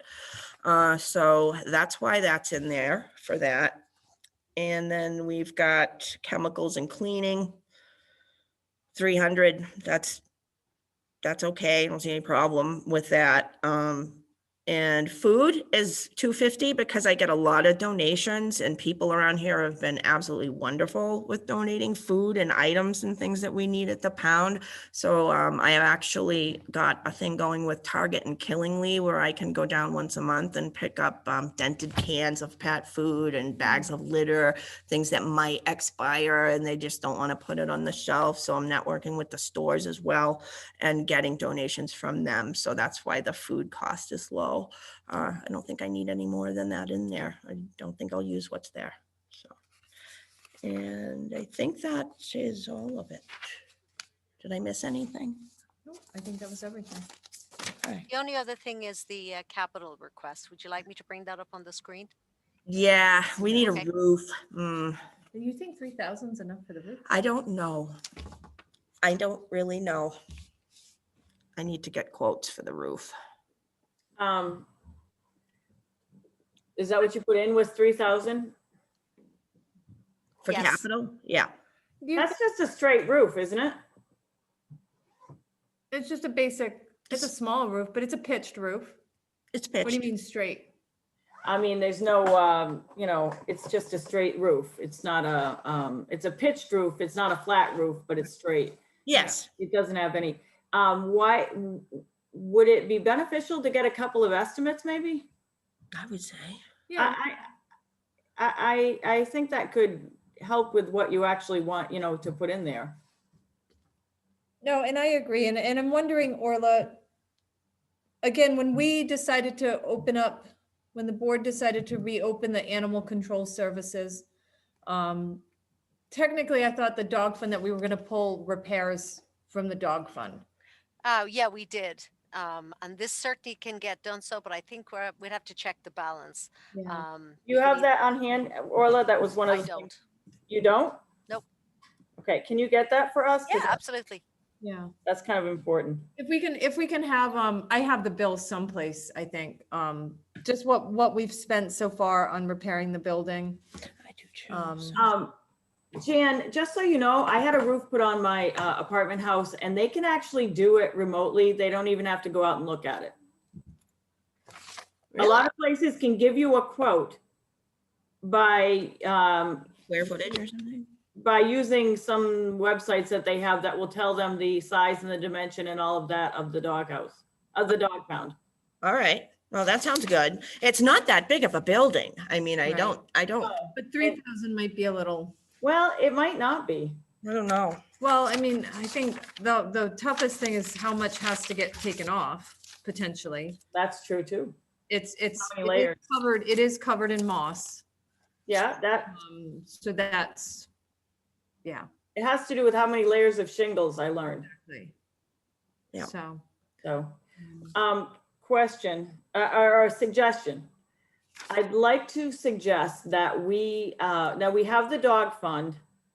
And I think that we need to have updates on balances on that on a regular basis. I think the Board of Selectmen would benefit from that kind of thing. But I'd also like to have maybe a transfer account set up to put the donations and keep them separate.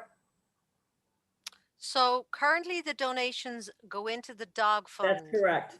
So they're specifically in as donations. So when you say set up a transfer fund for donations, are you looking to, I'm looking to separate out the donations from the dog fund that's currently in existence and have a line item that's a transfer account that is specifically for donations. When people make donations, they're supposed to be earmarked, they can be earmarked for specific things or items or whatever. And the dog fund, once we get the regulations, I think we'll see that it lists different uses of it. So I would specifically like a transfer account set up for the dog fund for the donations that come in. okay, I guess, would the other board, maybe this is a conversation to have further down, but we can certainly set up the transfer fund. But currently, all donations are going into the dog fund. Right. So if we want to change that, then I think that's a bigger conversation, Suzanne. Exactly, Orla. That's why I'm bringing it up. right. Yep. And that way we can follow up on it.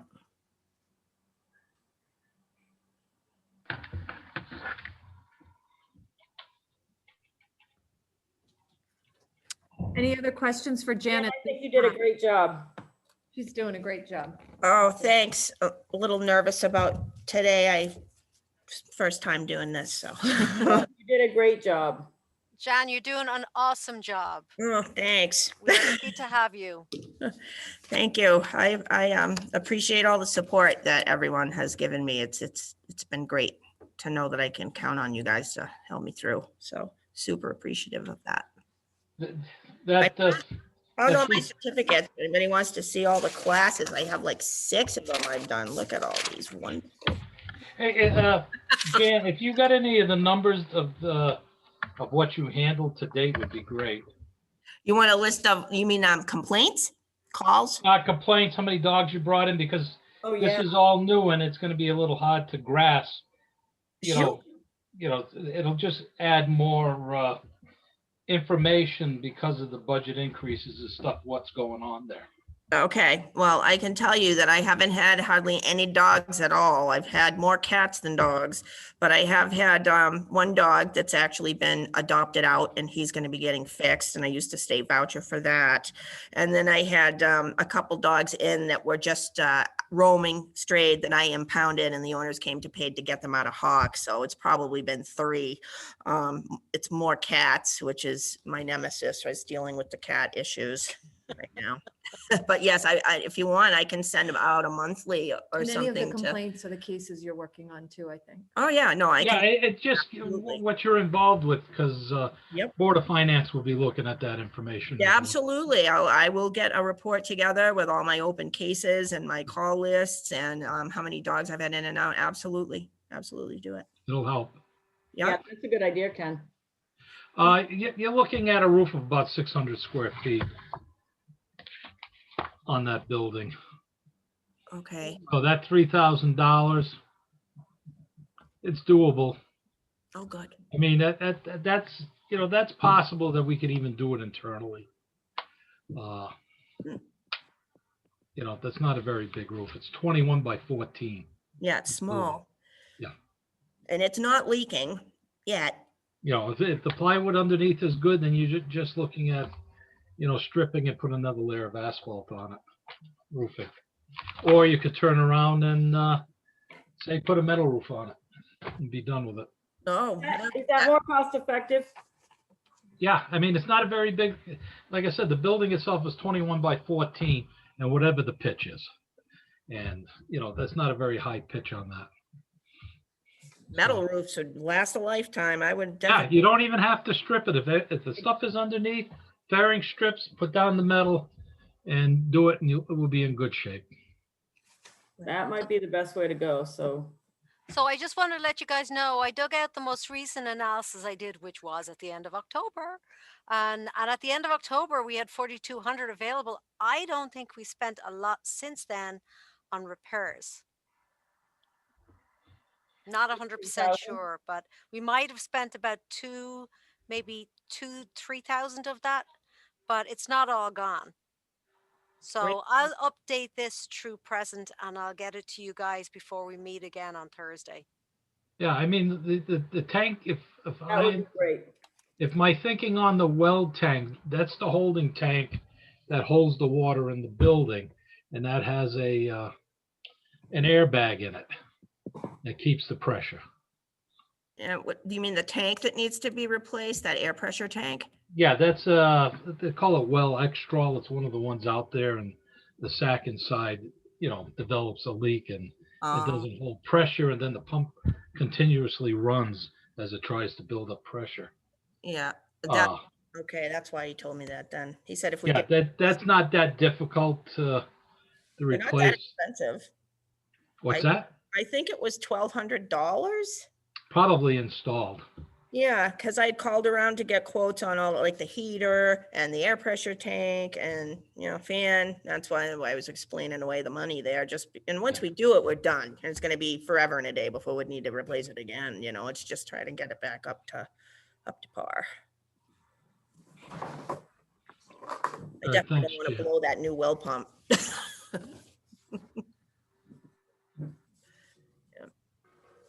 Okay, any more questions, thoughts, comments, Constructive criticisms? comments from the public? Is the public out there? No, I think you did a great job with the budget and the presentation, and I think you've been doing a great job with with getting the animal shelter up and going again. And I appreciate all the classes that you're taking and the certifications that you're gaining. I'm happy with the success that you're seeing. Oh, thank you. And I plan on much more. I have big plans. I can't wait. I really love it. I do. I love this job and I love everybody in town has just blown me away with their generosity and their support about this program. People just love it. So volunteer forms are getting ready to go out now too. I created a nice one and I get stopped in the stores all the time. They see my badge from town and everybody stops me. They want to know all about the pound and they want to volunteer and help. So it's been great and it's going to get a lot better. I know it will. Come spring, we're going to do a big cleanup and get it painted. I got some real good ideas. So thank you for having me. It's going to be a great, great place when we're all done fixing it up. Keep us up to date on what you're doing over there. I will. Absolutely. Thank you. You're welcome. All right, I just have to jump back into my office, but United Services is here in the meeting, so we're going to jump right over to them. Just give me a second to transition. Hey, Emily. Thank God.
Okay, United Services.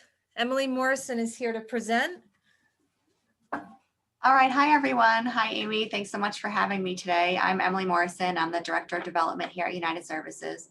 So I do have a presentation with some numbers and some data, but I also have one of our board members who is also a Thompson resident, Valentine I. Martino, and she has another meeting that she has to jump to shortly. So I'm going to defer to her and then follow after her. Thank you, Emily. Hi, everyone. Thank you for having us. We are grateful for all the contributions that the town has done over the years for United Services. Just want to quickly add, I apologize, I have to run to another meeting that's not in the area, but as a board member, I'm in my second term at United Services. I've had the opportunity to see the good work that United Services has done over the past couple of years serving on the board. Yeoman's work under Diane Manning. They do a fabulous job.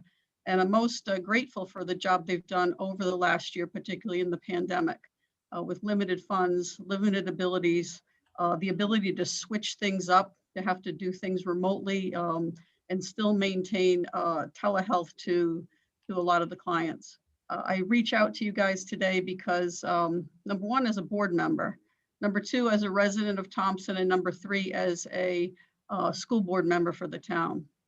I hope people are in tune to the fact that with everything that's gone on in all of our lives, the pandemic has impacted a lot of things. And for many, mental health has been a rising concern. As a board member, I again see a lot of the things that we do, the people we service, behavioral health, social health, and mental health services. My concern this year is the increase that's happened for schools, particularly children in school. Their mental health needs have risen, as well as people in the community. And I'm hoping, you know, Emily's going to have all the numbers for you. That's what she does. She does a fabulous job at that. She'll do a very, very well put together presentation on the numbers and how the town of Thompson has basically been served by this group. And I'm just here as a board member, as well as a resident, to encourage you to listen to the needs for United Services and to understand the gist of the number of people that this group serves in the town of Thompson. So again, I want to thank everybody. Please have the consideration under consideration. And again, we're all grateful for everything that the town has done, partnering with United Services over the years. So thank you, Amy. And we are grateful for, again, the opportunity to sit here and present today. All right, thank you, Valentine. And yeah, I definitely just want to jump off of her. I really appreciate that you guys take the time to meet with everybody that's requesting funds from the town. I wish every town did it this way. It's really good to connect and to talk with you guys about what we do and what we do for Thompson. So many of you have been to our presentations before. I'm so grateful to come every year, but I always like to start with a recap of who we are.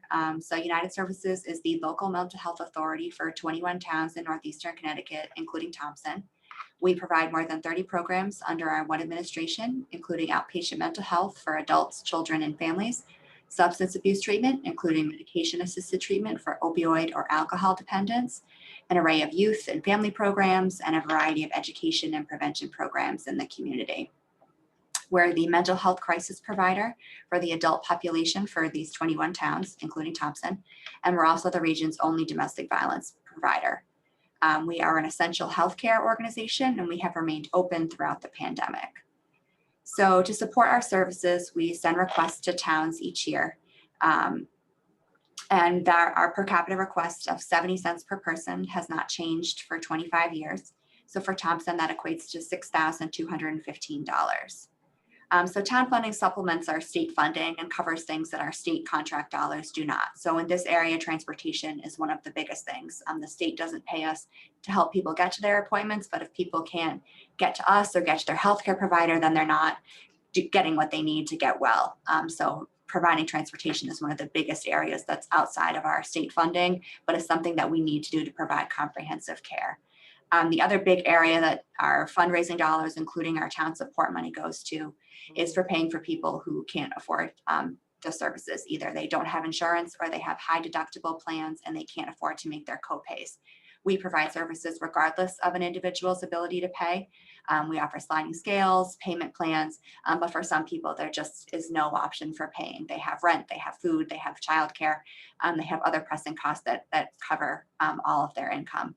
And they need us and we're here for them. And so your support and our other fundraising dollars help us to get care to people who need it, but maybe can't afford it. So I see Orla's sharing the screen here. So this is the letter that we sent out to you, as well as a copy of our annual report, which I can also share if you don't have electronically, Orla. But No, I have all the next pages. So you could just let me know when to move to the next sure. page. So this is our letter that just kind of talks about what we do. And so with that, we also sent a list of town residents served in the last year. So yeah, if you want to scroll down, Orla, to later parts. So here we go. So last year, we served 199 Thompson residents with 4,870 units of service. So that's an 11% increase from the previous year in the number of residents served and a 10% increase in the number of services provided. And so it's important to note that these numbers are for FY20. So as you'll see there, July 2019 to June 2020. So really only catching the very beginning of the pandemic. And the state ordered us to not see people in person for the majority of our programs, right when the pandemic hit, that March to June 2020 time period. So we quickly launched telehealth, but that was a new service for people on both ends of the computer screen. So that definitely impacted our numbers. And since June 2020, we have seen really a drastic increase in basically all of our programs. Some of our programs are operating anywhere from a 200 to a 400% increase over the previous month in the previous year. So I really can't, I hate to be like the person who's like coming in all like wide-eyed and crazy, but I can't possibly overstate it. The need that we are seeing, the mental health impacts, the substance abuse, the child and family services impacts from the pandemic are astounding.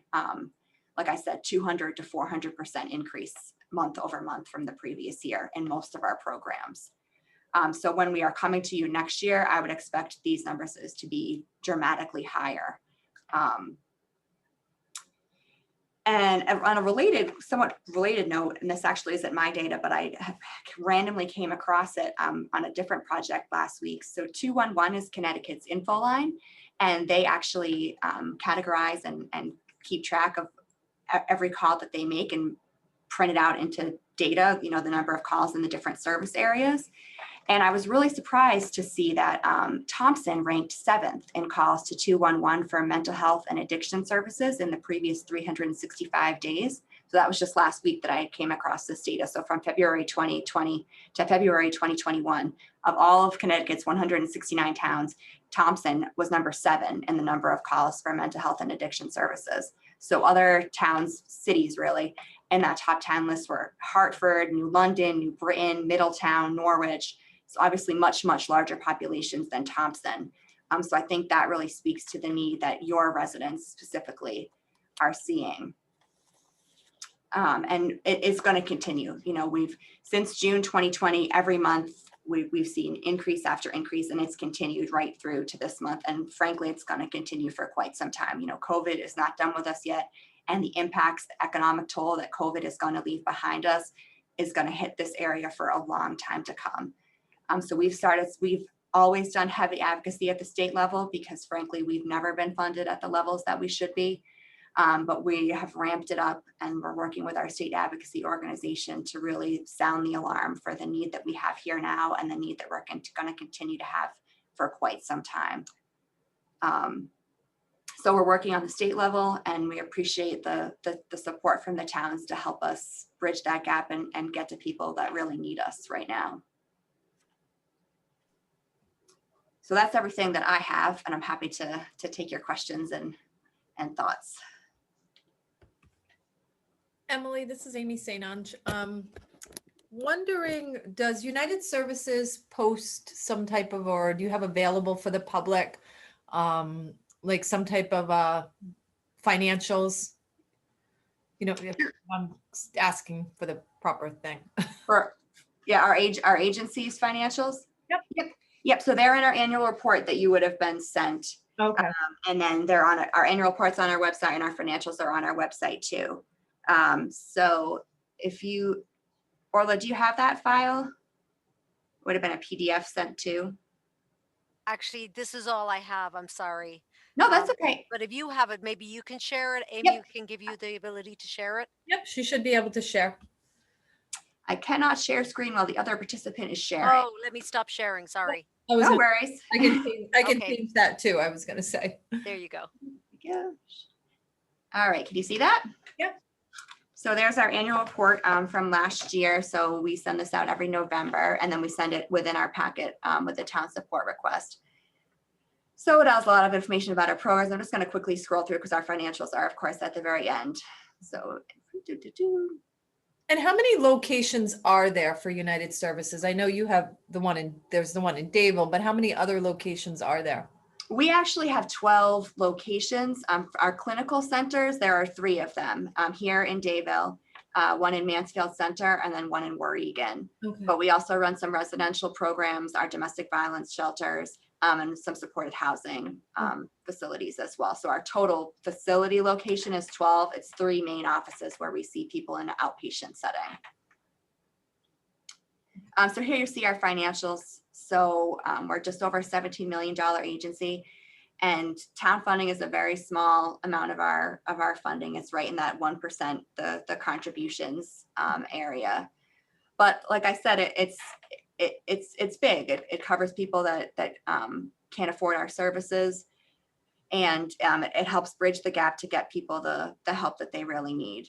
Transportation is daily. We have somebody who wants to get to us and can't, and we figure that out through our case management staff, through our direct service staff, and we're not paid to do that, but it's a cost that we incur in bringing people in and getting them the help that they need.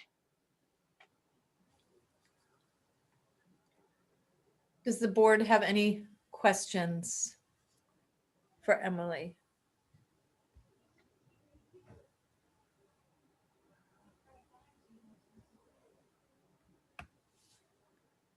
Okay. All right. Thank you, Emily. All right. Thank you, Amy. Thank you, everybody. Thank you, Valentine, for coming in too.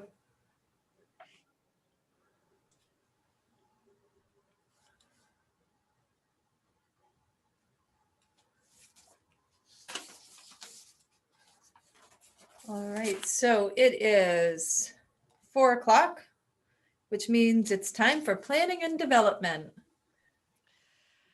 And here I am. Yay.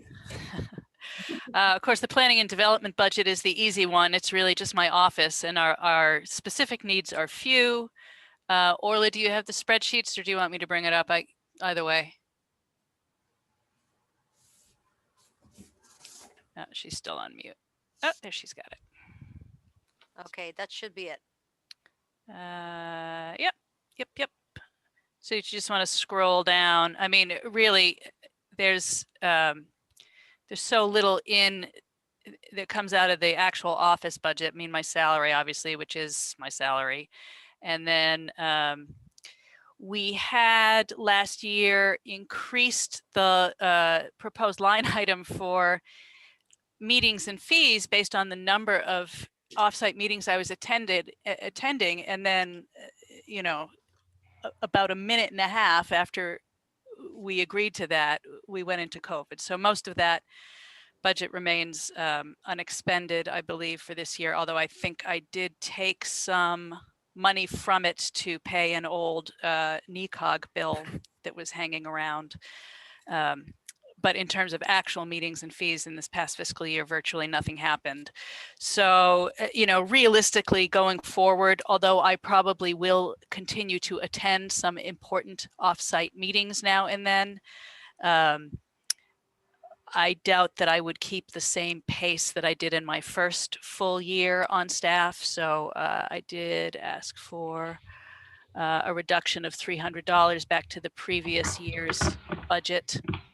And I took out the funds generally requested for periodicals and books. There's little to no need for that foreseen. I just don't see that coming up. So really, it's a pretty simple budget there. If you have any questions on it, certainly by all means.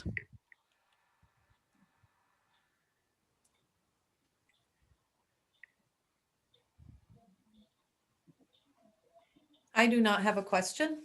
I don't know if the other selectmen. Well, I see what she's got as a couple of zeros in there. Mhm. If we're gonna keep those line items open, just put a token fund amount in them. Yeah, we can toss, I mean, what is that? Travel, and in fact, I think that's exactly what we did with travel the prior year. You know, even if it's $5-10, whatever. Sure. you know, Sure. No, I understand the placeholder concept. Yeah, that's all. That's fine. I mean, we're not due to see Brian Yacino in here, until 4:30. So if there's any other questions you have on any of it or anything else related to the office while we're sitting here, we may as well cover that.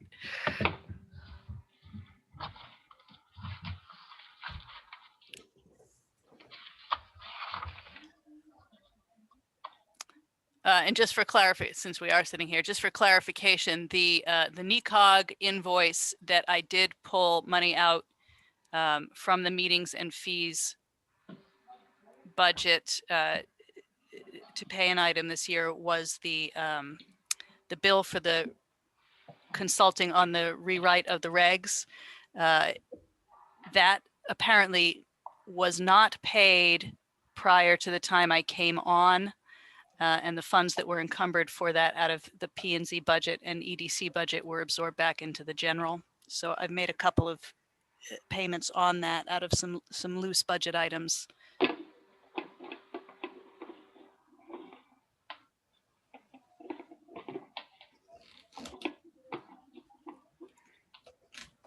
Orla, was that the bill that John Filchek was asking about? It possibly is. We did pay a portion of that, right, Tara? I've paid two partial payments on it. There was no evidence when it was first brought to me, I want to say about this time last year, that anything had ever been paid against it. So I put the remainder of, and I wish I could tell you right now what line item I took it out of, but it was something that had unexpended funds in it. Either in my budget or EDC. And I just recently, within the last month or two, received another copy of that invoice that did not reflect the payment we had previously made. So there is something amiss in the NECOG accounting stream because they sent us a bill making the the claim that we hadn't paid on it. Fortunately, because we have the green sheets, we know that we did pay on it, and I indicated that I sent this payment back. I know that's tangential to what we're actually discussing here, but I do have the paper trail on that now. So eventually, we will have to figure out what NECOG is doing with their accounting on that item.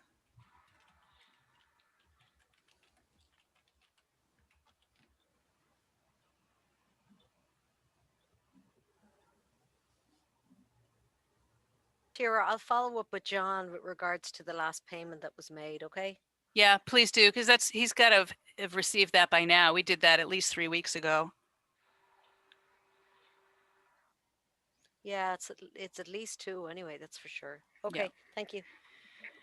And again, as long as we're sitting here waiting for Brian Yacino to come in, I know that we did receive a single bid for tonight to be opened for the affordable housing consultant.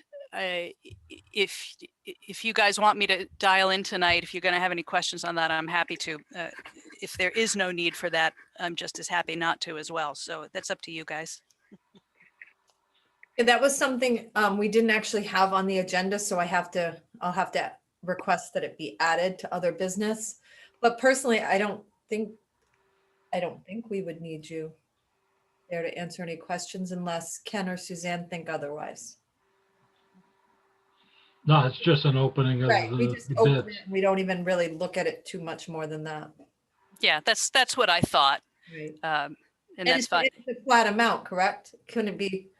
It was a bid not to exceed, and I would expect that even if we had multiples, they would all be exactly the same amount based on the Department of Housing grant that was awarded. Right. And Suzanne, I know you're interested in being a part of that process once it gets underway. Yes, keep me. So we'll communicate about that independently.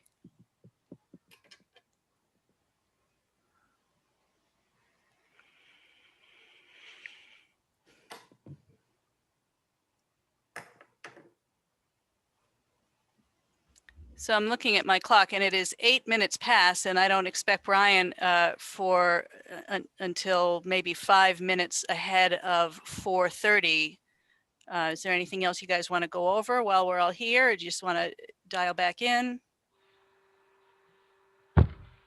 I think we can just hold tight and if Ken and Suzanne agree, just kind of take a quick Break. Yeah. break Okay. to prepare for the last few that we have today. Yeah, works. Okay. Take 5, guys.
Okay, is everyone still with us?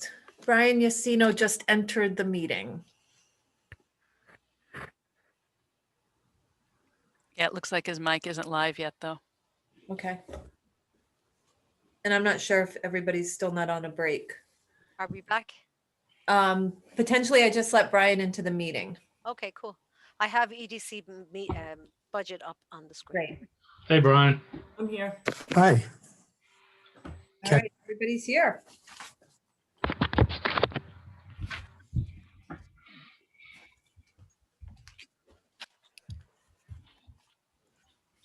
So we're good to start. Okay, Brian, do you want to take it away and I'll back you up? How's that? Okay. All right. Looking down at the columns here, first one we have is branding initiatives for $2,500. Orla, I think you've got to scroll down for him, please. Okay, to the next page, sure. Yeah. Well, okay, yeah, I could see it on that page, but okay, it's line 53 here. Okay, there we go. And that's whatever comes up in branding, including cleaning up. With the NIPS project, what we end up doing with those NIPS, commissioning an art project or whatever. So far, all inclusive for branding. Next line is the pop-up, the 11th Village. So looking for a total of 10 for that. 3,000, the 3 is probably going to Dave Eddy sometime in the spring to start the next phase. So that's for 2 units. Yeah. That's sort of for 2 units. Ken, we have 1 unit already that needs to be retrofitted with one of the decorative facades. Yeah. So it's 1 full and 1 retrofitted unit. Okay. The next thing is the train wreck. We've kept 10 in for that.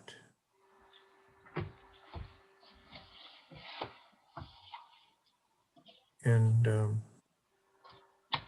a couple lines down, we have marketing / publications, $2,500. It's whatever comes up. It includes anything we may have to do, the website, things like when the Ag Commission wanted us to do brochures for them. So it's a small amount to handle whatever we think we have to handle for marketing. And finally, the couple lines down is we've put 1,000 aside for printing, and that would be EDC stuff if we needed things like brochures or other printed materials.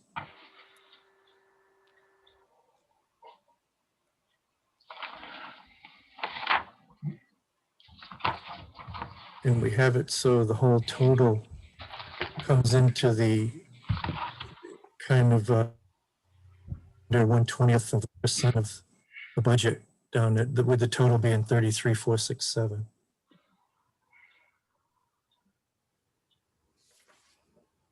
And to clarify what that figure comes from, the 1/20th of 1% of the grand list is in the Connecticut general statutes.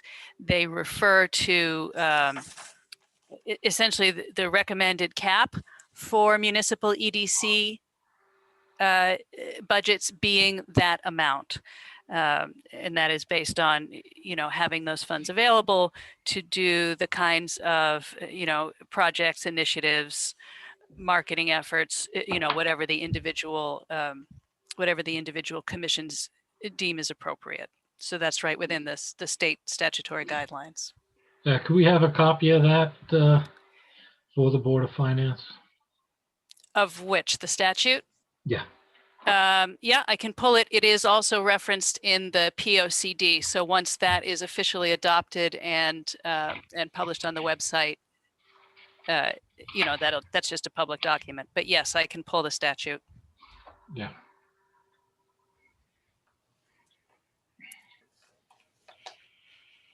And that's what we have. Any questions from the board?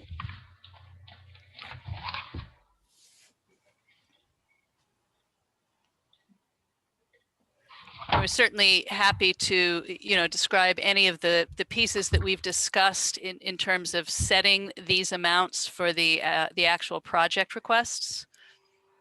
Chair, with the $10,000 for the pop-up shops for the 11th Village, Mm-hmm. is the plan to have two of those, two more buildings done and a facade on the one that is finished? Is that what your thoughts are? Well, that work is going to be done under this current fiscal year. So that's what Brian was referring to, the 3 set aside from fiscal 2021. Those funds haven't been expended yet because Dave is doing that for us to get them on the ground by the 1st of May when we're going to open. Oh. So the 10 is to get more because we have planned on having 10 of those in total over time. So for 10 grand at an average of, 3 to 4 per shed, that probably gets us 3 more. And if those are approved in this year's budget, we don't actually have to wait until next winter. If Dave's got room in his calendar, we can get him on that right away. So we'll start the season with 2 on the ground. Okay. And if we play our cards right, maybe we'll have another 1, 2, 3 before the end of the inaugural season to have, as many as 5 on the ground headed into next spring. And then, of course, the program will have income after this year. So looking to finish that amenity, maybe we can scale back the amount that EDC is putting into the construction of them, and that can be funded out of the project itself. So the 3,000 that was in the budget last year is for 1 more or 2 more? Call it 1.5. Okay. Because he donated the first one, Right. but it's not. It doesn't have exterior finishing. The decorative facades for the historic buildings that we had discussed. Yeah. That's very, very fair pricing. Is he kind of doing some stuff? Mr. Eddie, is he doing some stuff like? What it is we actually have some funds that are outside the budgetary stream. Oh, okay. That we are able to put towards that project to make it up to be able to get the 2. Okay.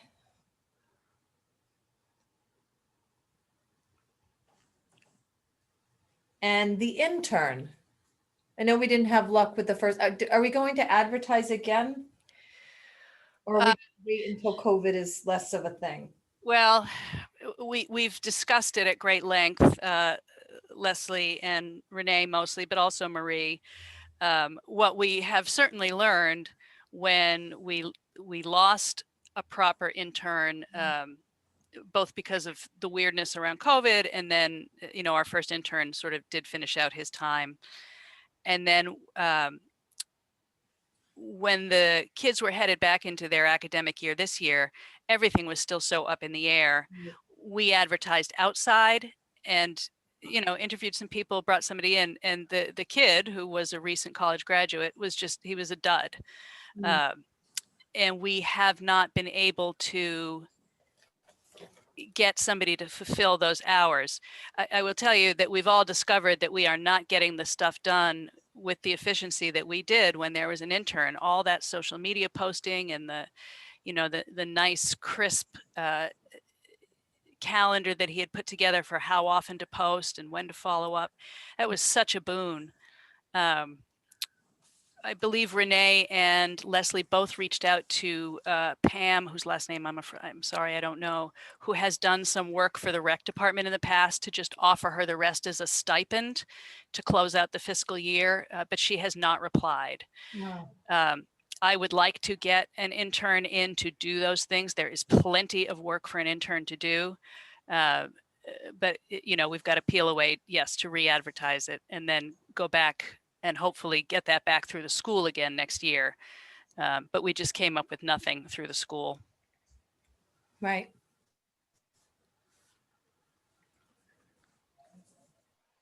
Any other questions, comments, thoughts?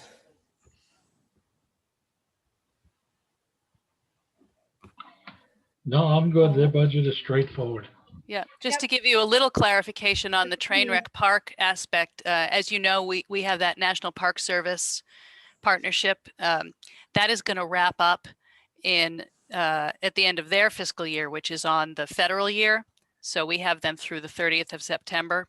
Part of their deliverable to us is a report to use in seeking implementation grant funding to actually put some of the stuff on the ground. So again, the 4,000 that you see there from this past fiscal year will be leveraged into a grant application to Connecticut Humanities to put some of the interpretive signs on the trail. That 10 grand is intended to be leveraged into similar programs to start, you know, implementing the other interpretive, decorative landscaping elements, you know, wherever we can find that room. That's what those are intended for. Okay. All right. Thank you, Tara. Thank you, Brian. Thank you, guys. Thank you. Have a good Thanks, evening. Brian. Good to see you. You too.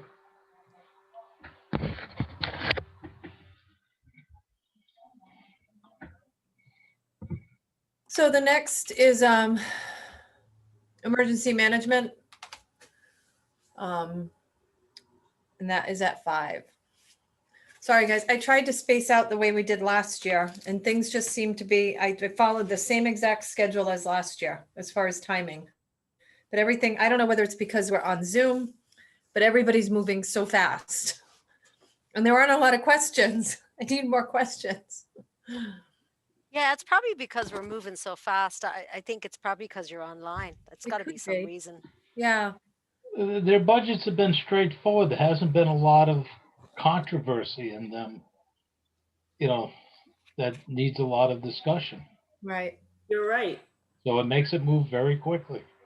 Does anyone know if Steve is coming in or is he going to Zoom from home? Steve's zooming from home, Oh, okay. I believe. He might be already there. Let me message him and tell him we're ready. I also messaged Steve, Steve Boudreau, and Yeah. told him he could come in early, most likely as well.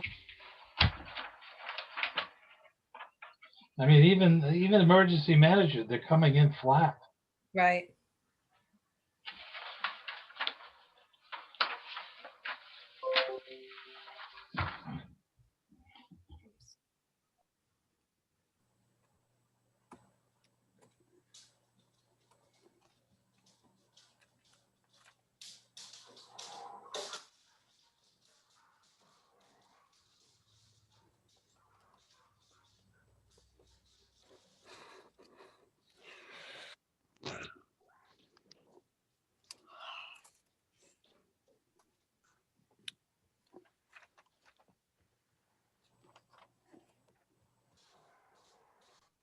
All right. I just messaged Steve to let him know we were good to go.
Okay, so I just gave Steve a call. He had forgotten.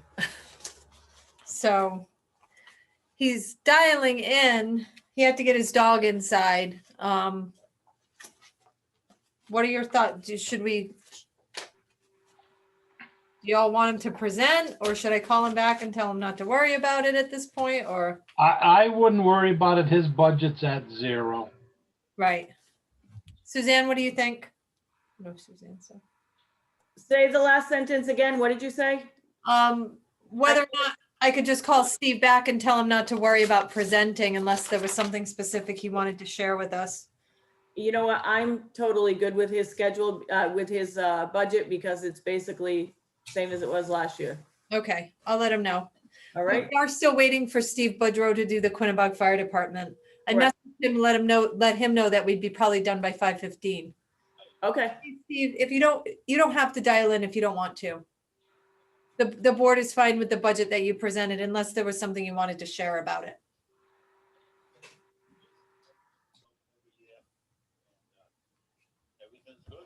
All right, very good. Thanks, Steve.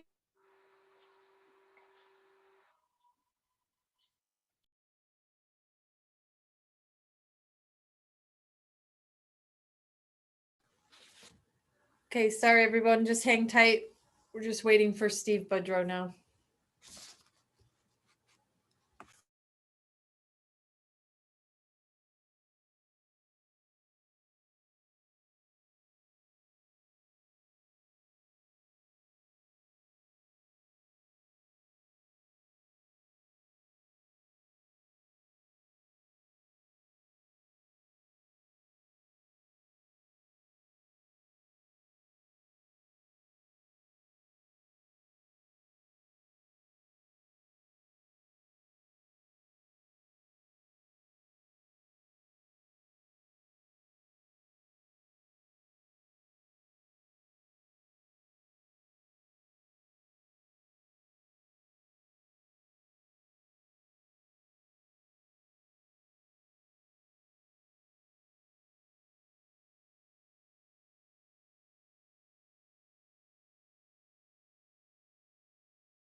Okay, everyone, Steve has entered the meeting. Hi, Steve. Hi, how are you? Sorry about that. Nothing to be sorry for. Thanks for coming in early. Oh, Yeah, thank you. We finished up earlier than we would have thought, so, well, that's great. yeah.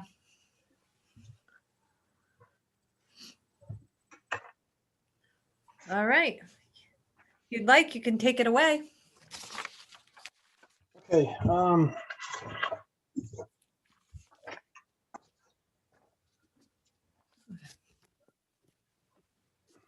So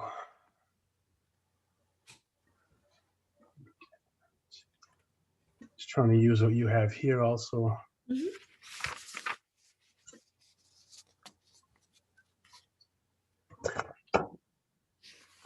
Yeah, so it shows that of course our fundraising was down. Basically the income from the cell towers was basically the same. Let me see.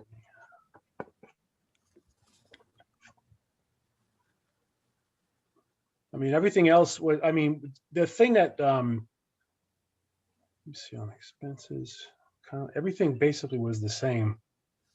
The fuel for the trucks went up because we've been a lot busier. There was a substantial increase on the under equipment for gear. We bought 11 sets of turnout gear that came to roughly $36,000, and we ended up buying like carabiners for the rescue harnesses. Also, that was the additional money to bring it up to $37,081. The building shows an increase over the last few years because we put in ceiling fans, and they're just not like the run-of-the-mill ceiling fans. We've spent like almost like 13,000 for ceiling fans. They're 8-foot ceiling fans, and just to increase the ventilation, the air movement in the winter and in the summer, because I mean with the tin roof, it heats up in there, and so that was just the increase there. The increase, well, there's basically the same for the education and training. We had 2 new people who went through firefighter 1, and we have currently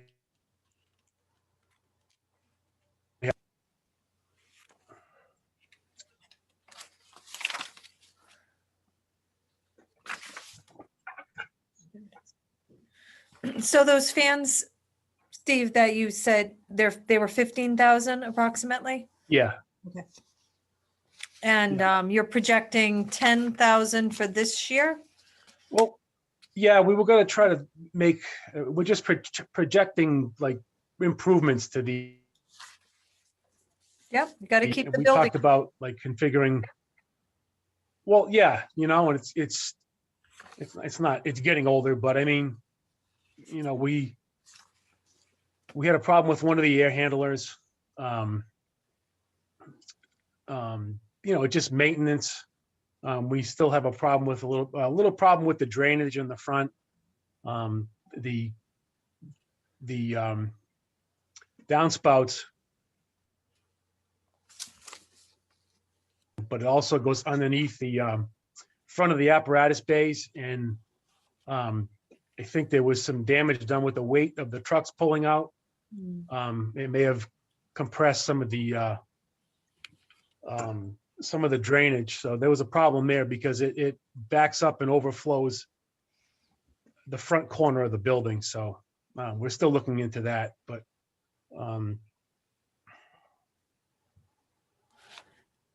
So Steve, on your capital request items, are you planning on it looks like you're planning on spending about 130,000 this year. Is that what you're looking to purchase? And is that on top of the gear that the gear, the equipment gear that you have estimated for purchase? Yeah. Yes. Okay. So I have one new guy, one person completing firefighter one, and I have a junior that is what we thought it was be smart to get the new gear, and then some of the gear that we're wearing now is still within the NFPA guideline timeline. And a reason we have the extractor and the dryer, the washer and the dryer, for when we our gear is contaminated, and they can just go to the room, grab a spare set of gear, and not miss a beat. I mean, a lot of guys, they try to hold off on cleaning their gear, and it's really not good because they don't want to get caught not having gear for a call that could come in 2 hours later. So yeah, that's that's 17,000 for the 5 sets of gear. That's running in conjunction with the same exact spec of gear that we just bought. The 23 links of 5-inch hose. 23 links of 3-inch hose. I've had that on my capital sheet for the last few years. We still have a company that tests yearly, and I signed a waiver to continue to use the hose that we have. We hardly ever use it, and my thought was, as long as it's tested yearly, then Oh, did we lose him? Did we lose Steve? We lost Steve. He must have lost connection. See if he dials back in.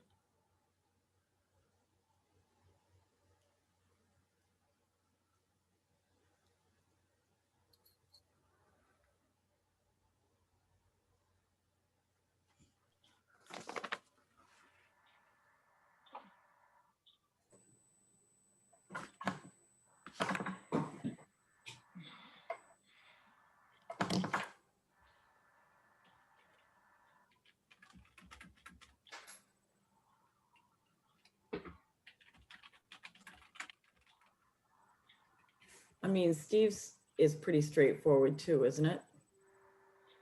It Just is. I like- mean, Just like the rest of them. yeah. Yeah.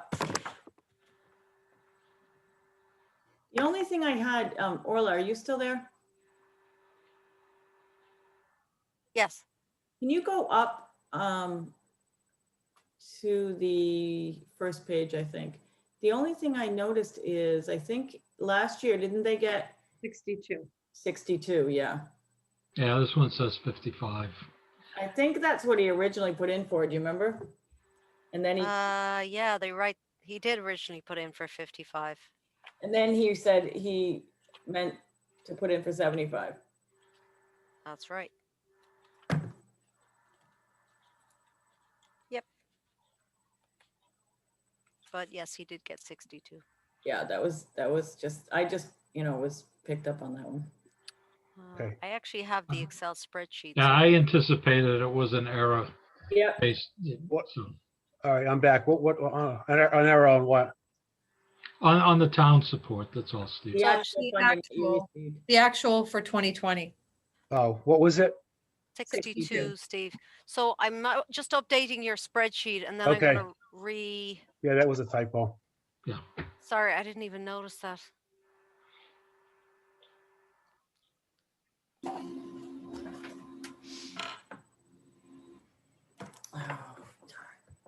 Anyway. So Steve, Suzanne, It's on let's the say screen. It's pretty straightforward, your budget. Yeah.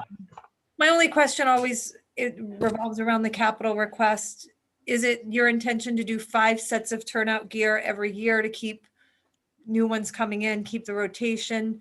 It looks like you're purchasing hose every year, potentially. how much is the battery powered extrication tools? Is that something that's a yearly? Because that's. No, it's not. To me, it No, looks if, like it's broken out. If- So I wanted to understand that better. yeah, if we didn't purchase it this year, they're $15,000, basically $16,000 a piece. Right. And that's just an upgrade. We have extrication equipment now, Okay. but this is something that we really want to get an extra set of tools on a different truck, Mhm. on another truck instead of just our heavy rescue. Even though it's broken out year to year, is that just what you anticipate the increase will be if you don't Yes. get it in this year? Okay. Yeah, exactly. Yes, Okay. on all of those. Yes. But Okay. we were replacing gear 5 sets a year. Mhm. But then what happened was, I don't have a ton of people right now. And so it was basically the officers and all the interior people had upgraded gear. Mhm. And then we just, like I said, we got one new person, and then one of my other people coming back into the area, and he'll become an interior person. He's in firefighter 1 now. Yeah. And I have a junior, and I just wanted everyone to have the same gear, like I mentioned before. We have spare gear, and it's the increase in the price of turnout gear is just crazy, and I'm not saying that we didn't, we spec gear, and it was exactly what we wanted, but it's expensive, and they said this is the most expensive gear that we have ever spec'd, but it's nice. People, we have the means to buy it, and I'm kind of picky about what I wear, what my guys wear, what I feel comfortable putting those guys in, and that's just what it costed.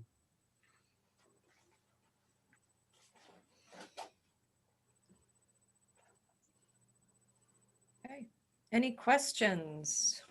No.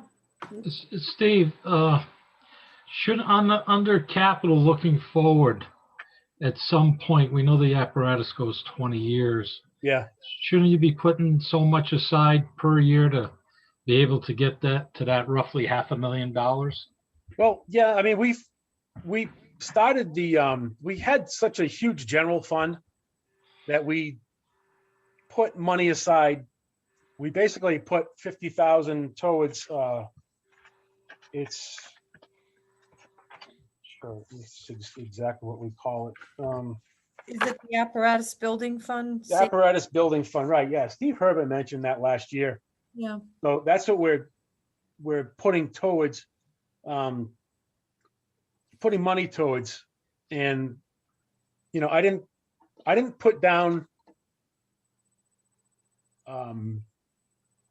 We talked about replacing the rescue. The rescue is going to be 20 years old, but there's only 5,000 miles on it, so it's just, I feel like we would be replacing that just for the sake of replacing it. But I didn't put apparatus on the capital request. I mean, I'm not saying I won't do that next year, but I don't know, just equipment seemed more important. Oh, no, Steve, I agree with all of that. I'm just wondering, with your bottom line balance, it can be misleading, because if you look at, we're the 2009 that we've got, it's already 12 years old. So you've got 9 years to come up with $500,000 roughly to replace that. Right. So that's why I was just saying, maybe, even though you've got your balance, you're increasing that balance every year, towards the purchase of a new truck or new apparatus in general. Yeah. That's all.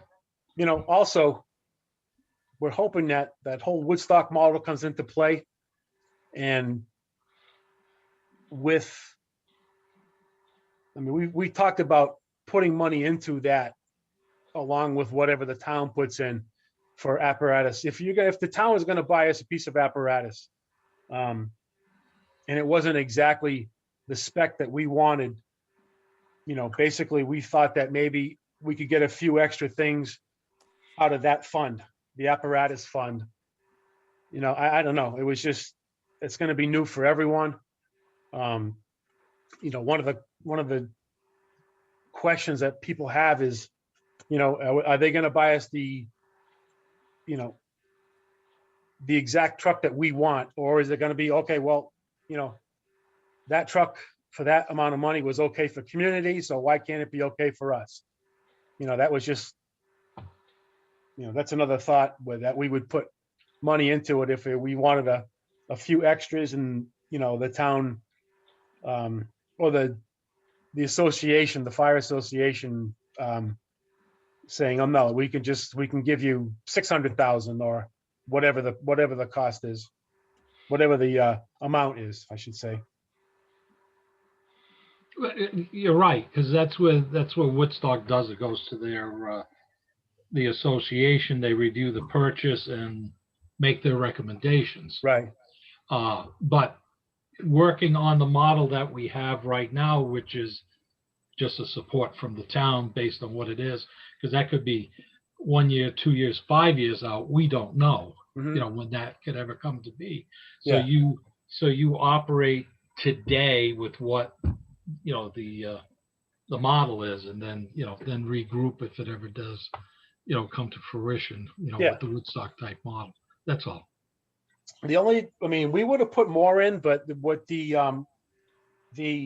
Centerville Bank, Putnam Savings Bank wanted to have at least 50,000 in an account for the ladder truck.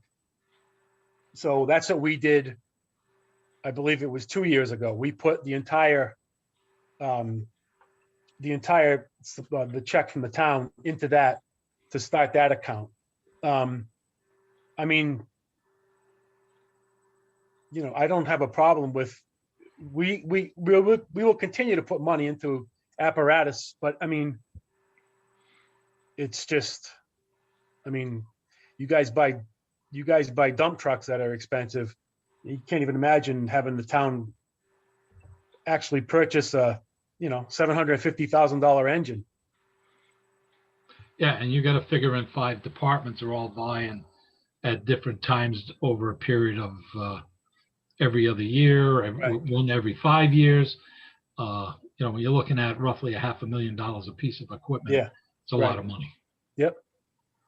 So that's the only, you know, whatever your plan was, you know, you could start, you know, year 1, we're putting in 50, year 2, we're putting in, you know, whatever you figure to put in, and, you know, you still get the bottom line of the 276, but, you know, the numbers are in different. Well, yeah, but the 276, you know, that's also, you know, the 45 that's in the checking account for the ladder loan. I consider that tied up, you know, because. Oh, no, I agree with you. You know, That's, and then. that's for debt payment. Exactly. Okay. Yeah, I mean. Yeah, the and you 19 probably should make, and you probably, yeah, you've got it ladder loan, which is self-explanatory. Yeah. Yeah. And that's 191,000. And that's the same thing with, you know, the rural development. Yeah. You know, that is for the ET2. Right. Yeah. The 2009. Right. And we talked about paying that off, you know, which will be, I mean, probably smarter. And you know, that's all based on whatever your interest that you're paying versus what you're getting back from the bank. Yeah. In your checking account. Yeah. You make those decisions at that time. Yeah. And I think, you know, we're fortunate to be able to make 2 large payments on 2 pieces of apparatus, you know?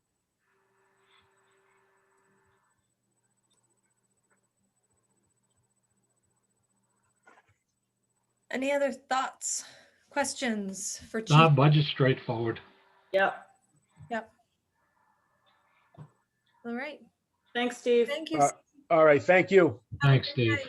All right. Take care. Okay. All right. Board. Make a motion, we adjourn at 5:36. Second. All in favor? Aye. Aye. See you at guys in 7. a while.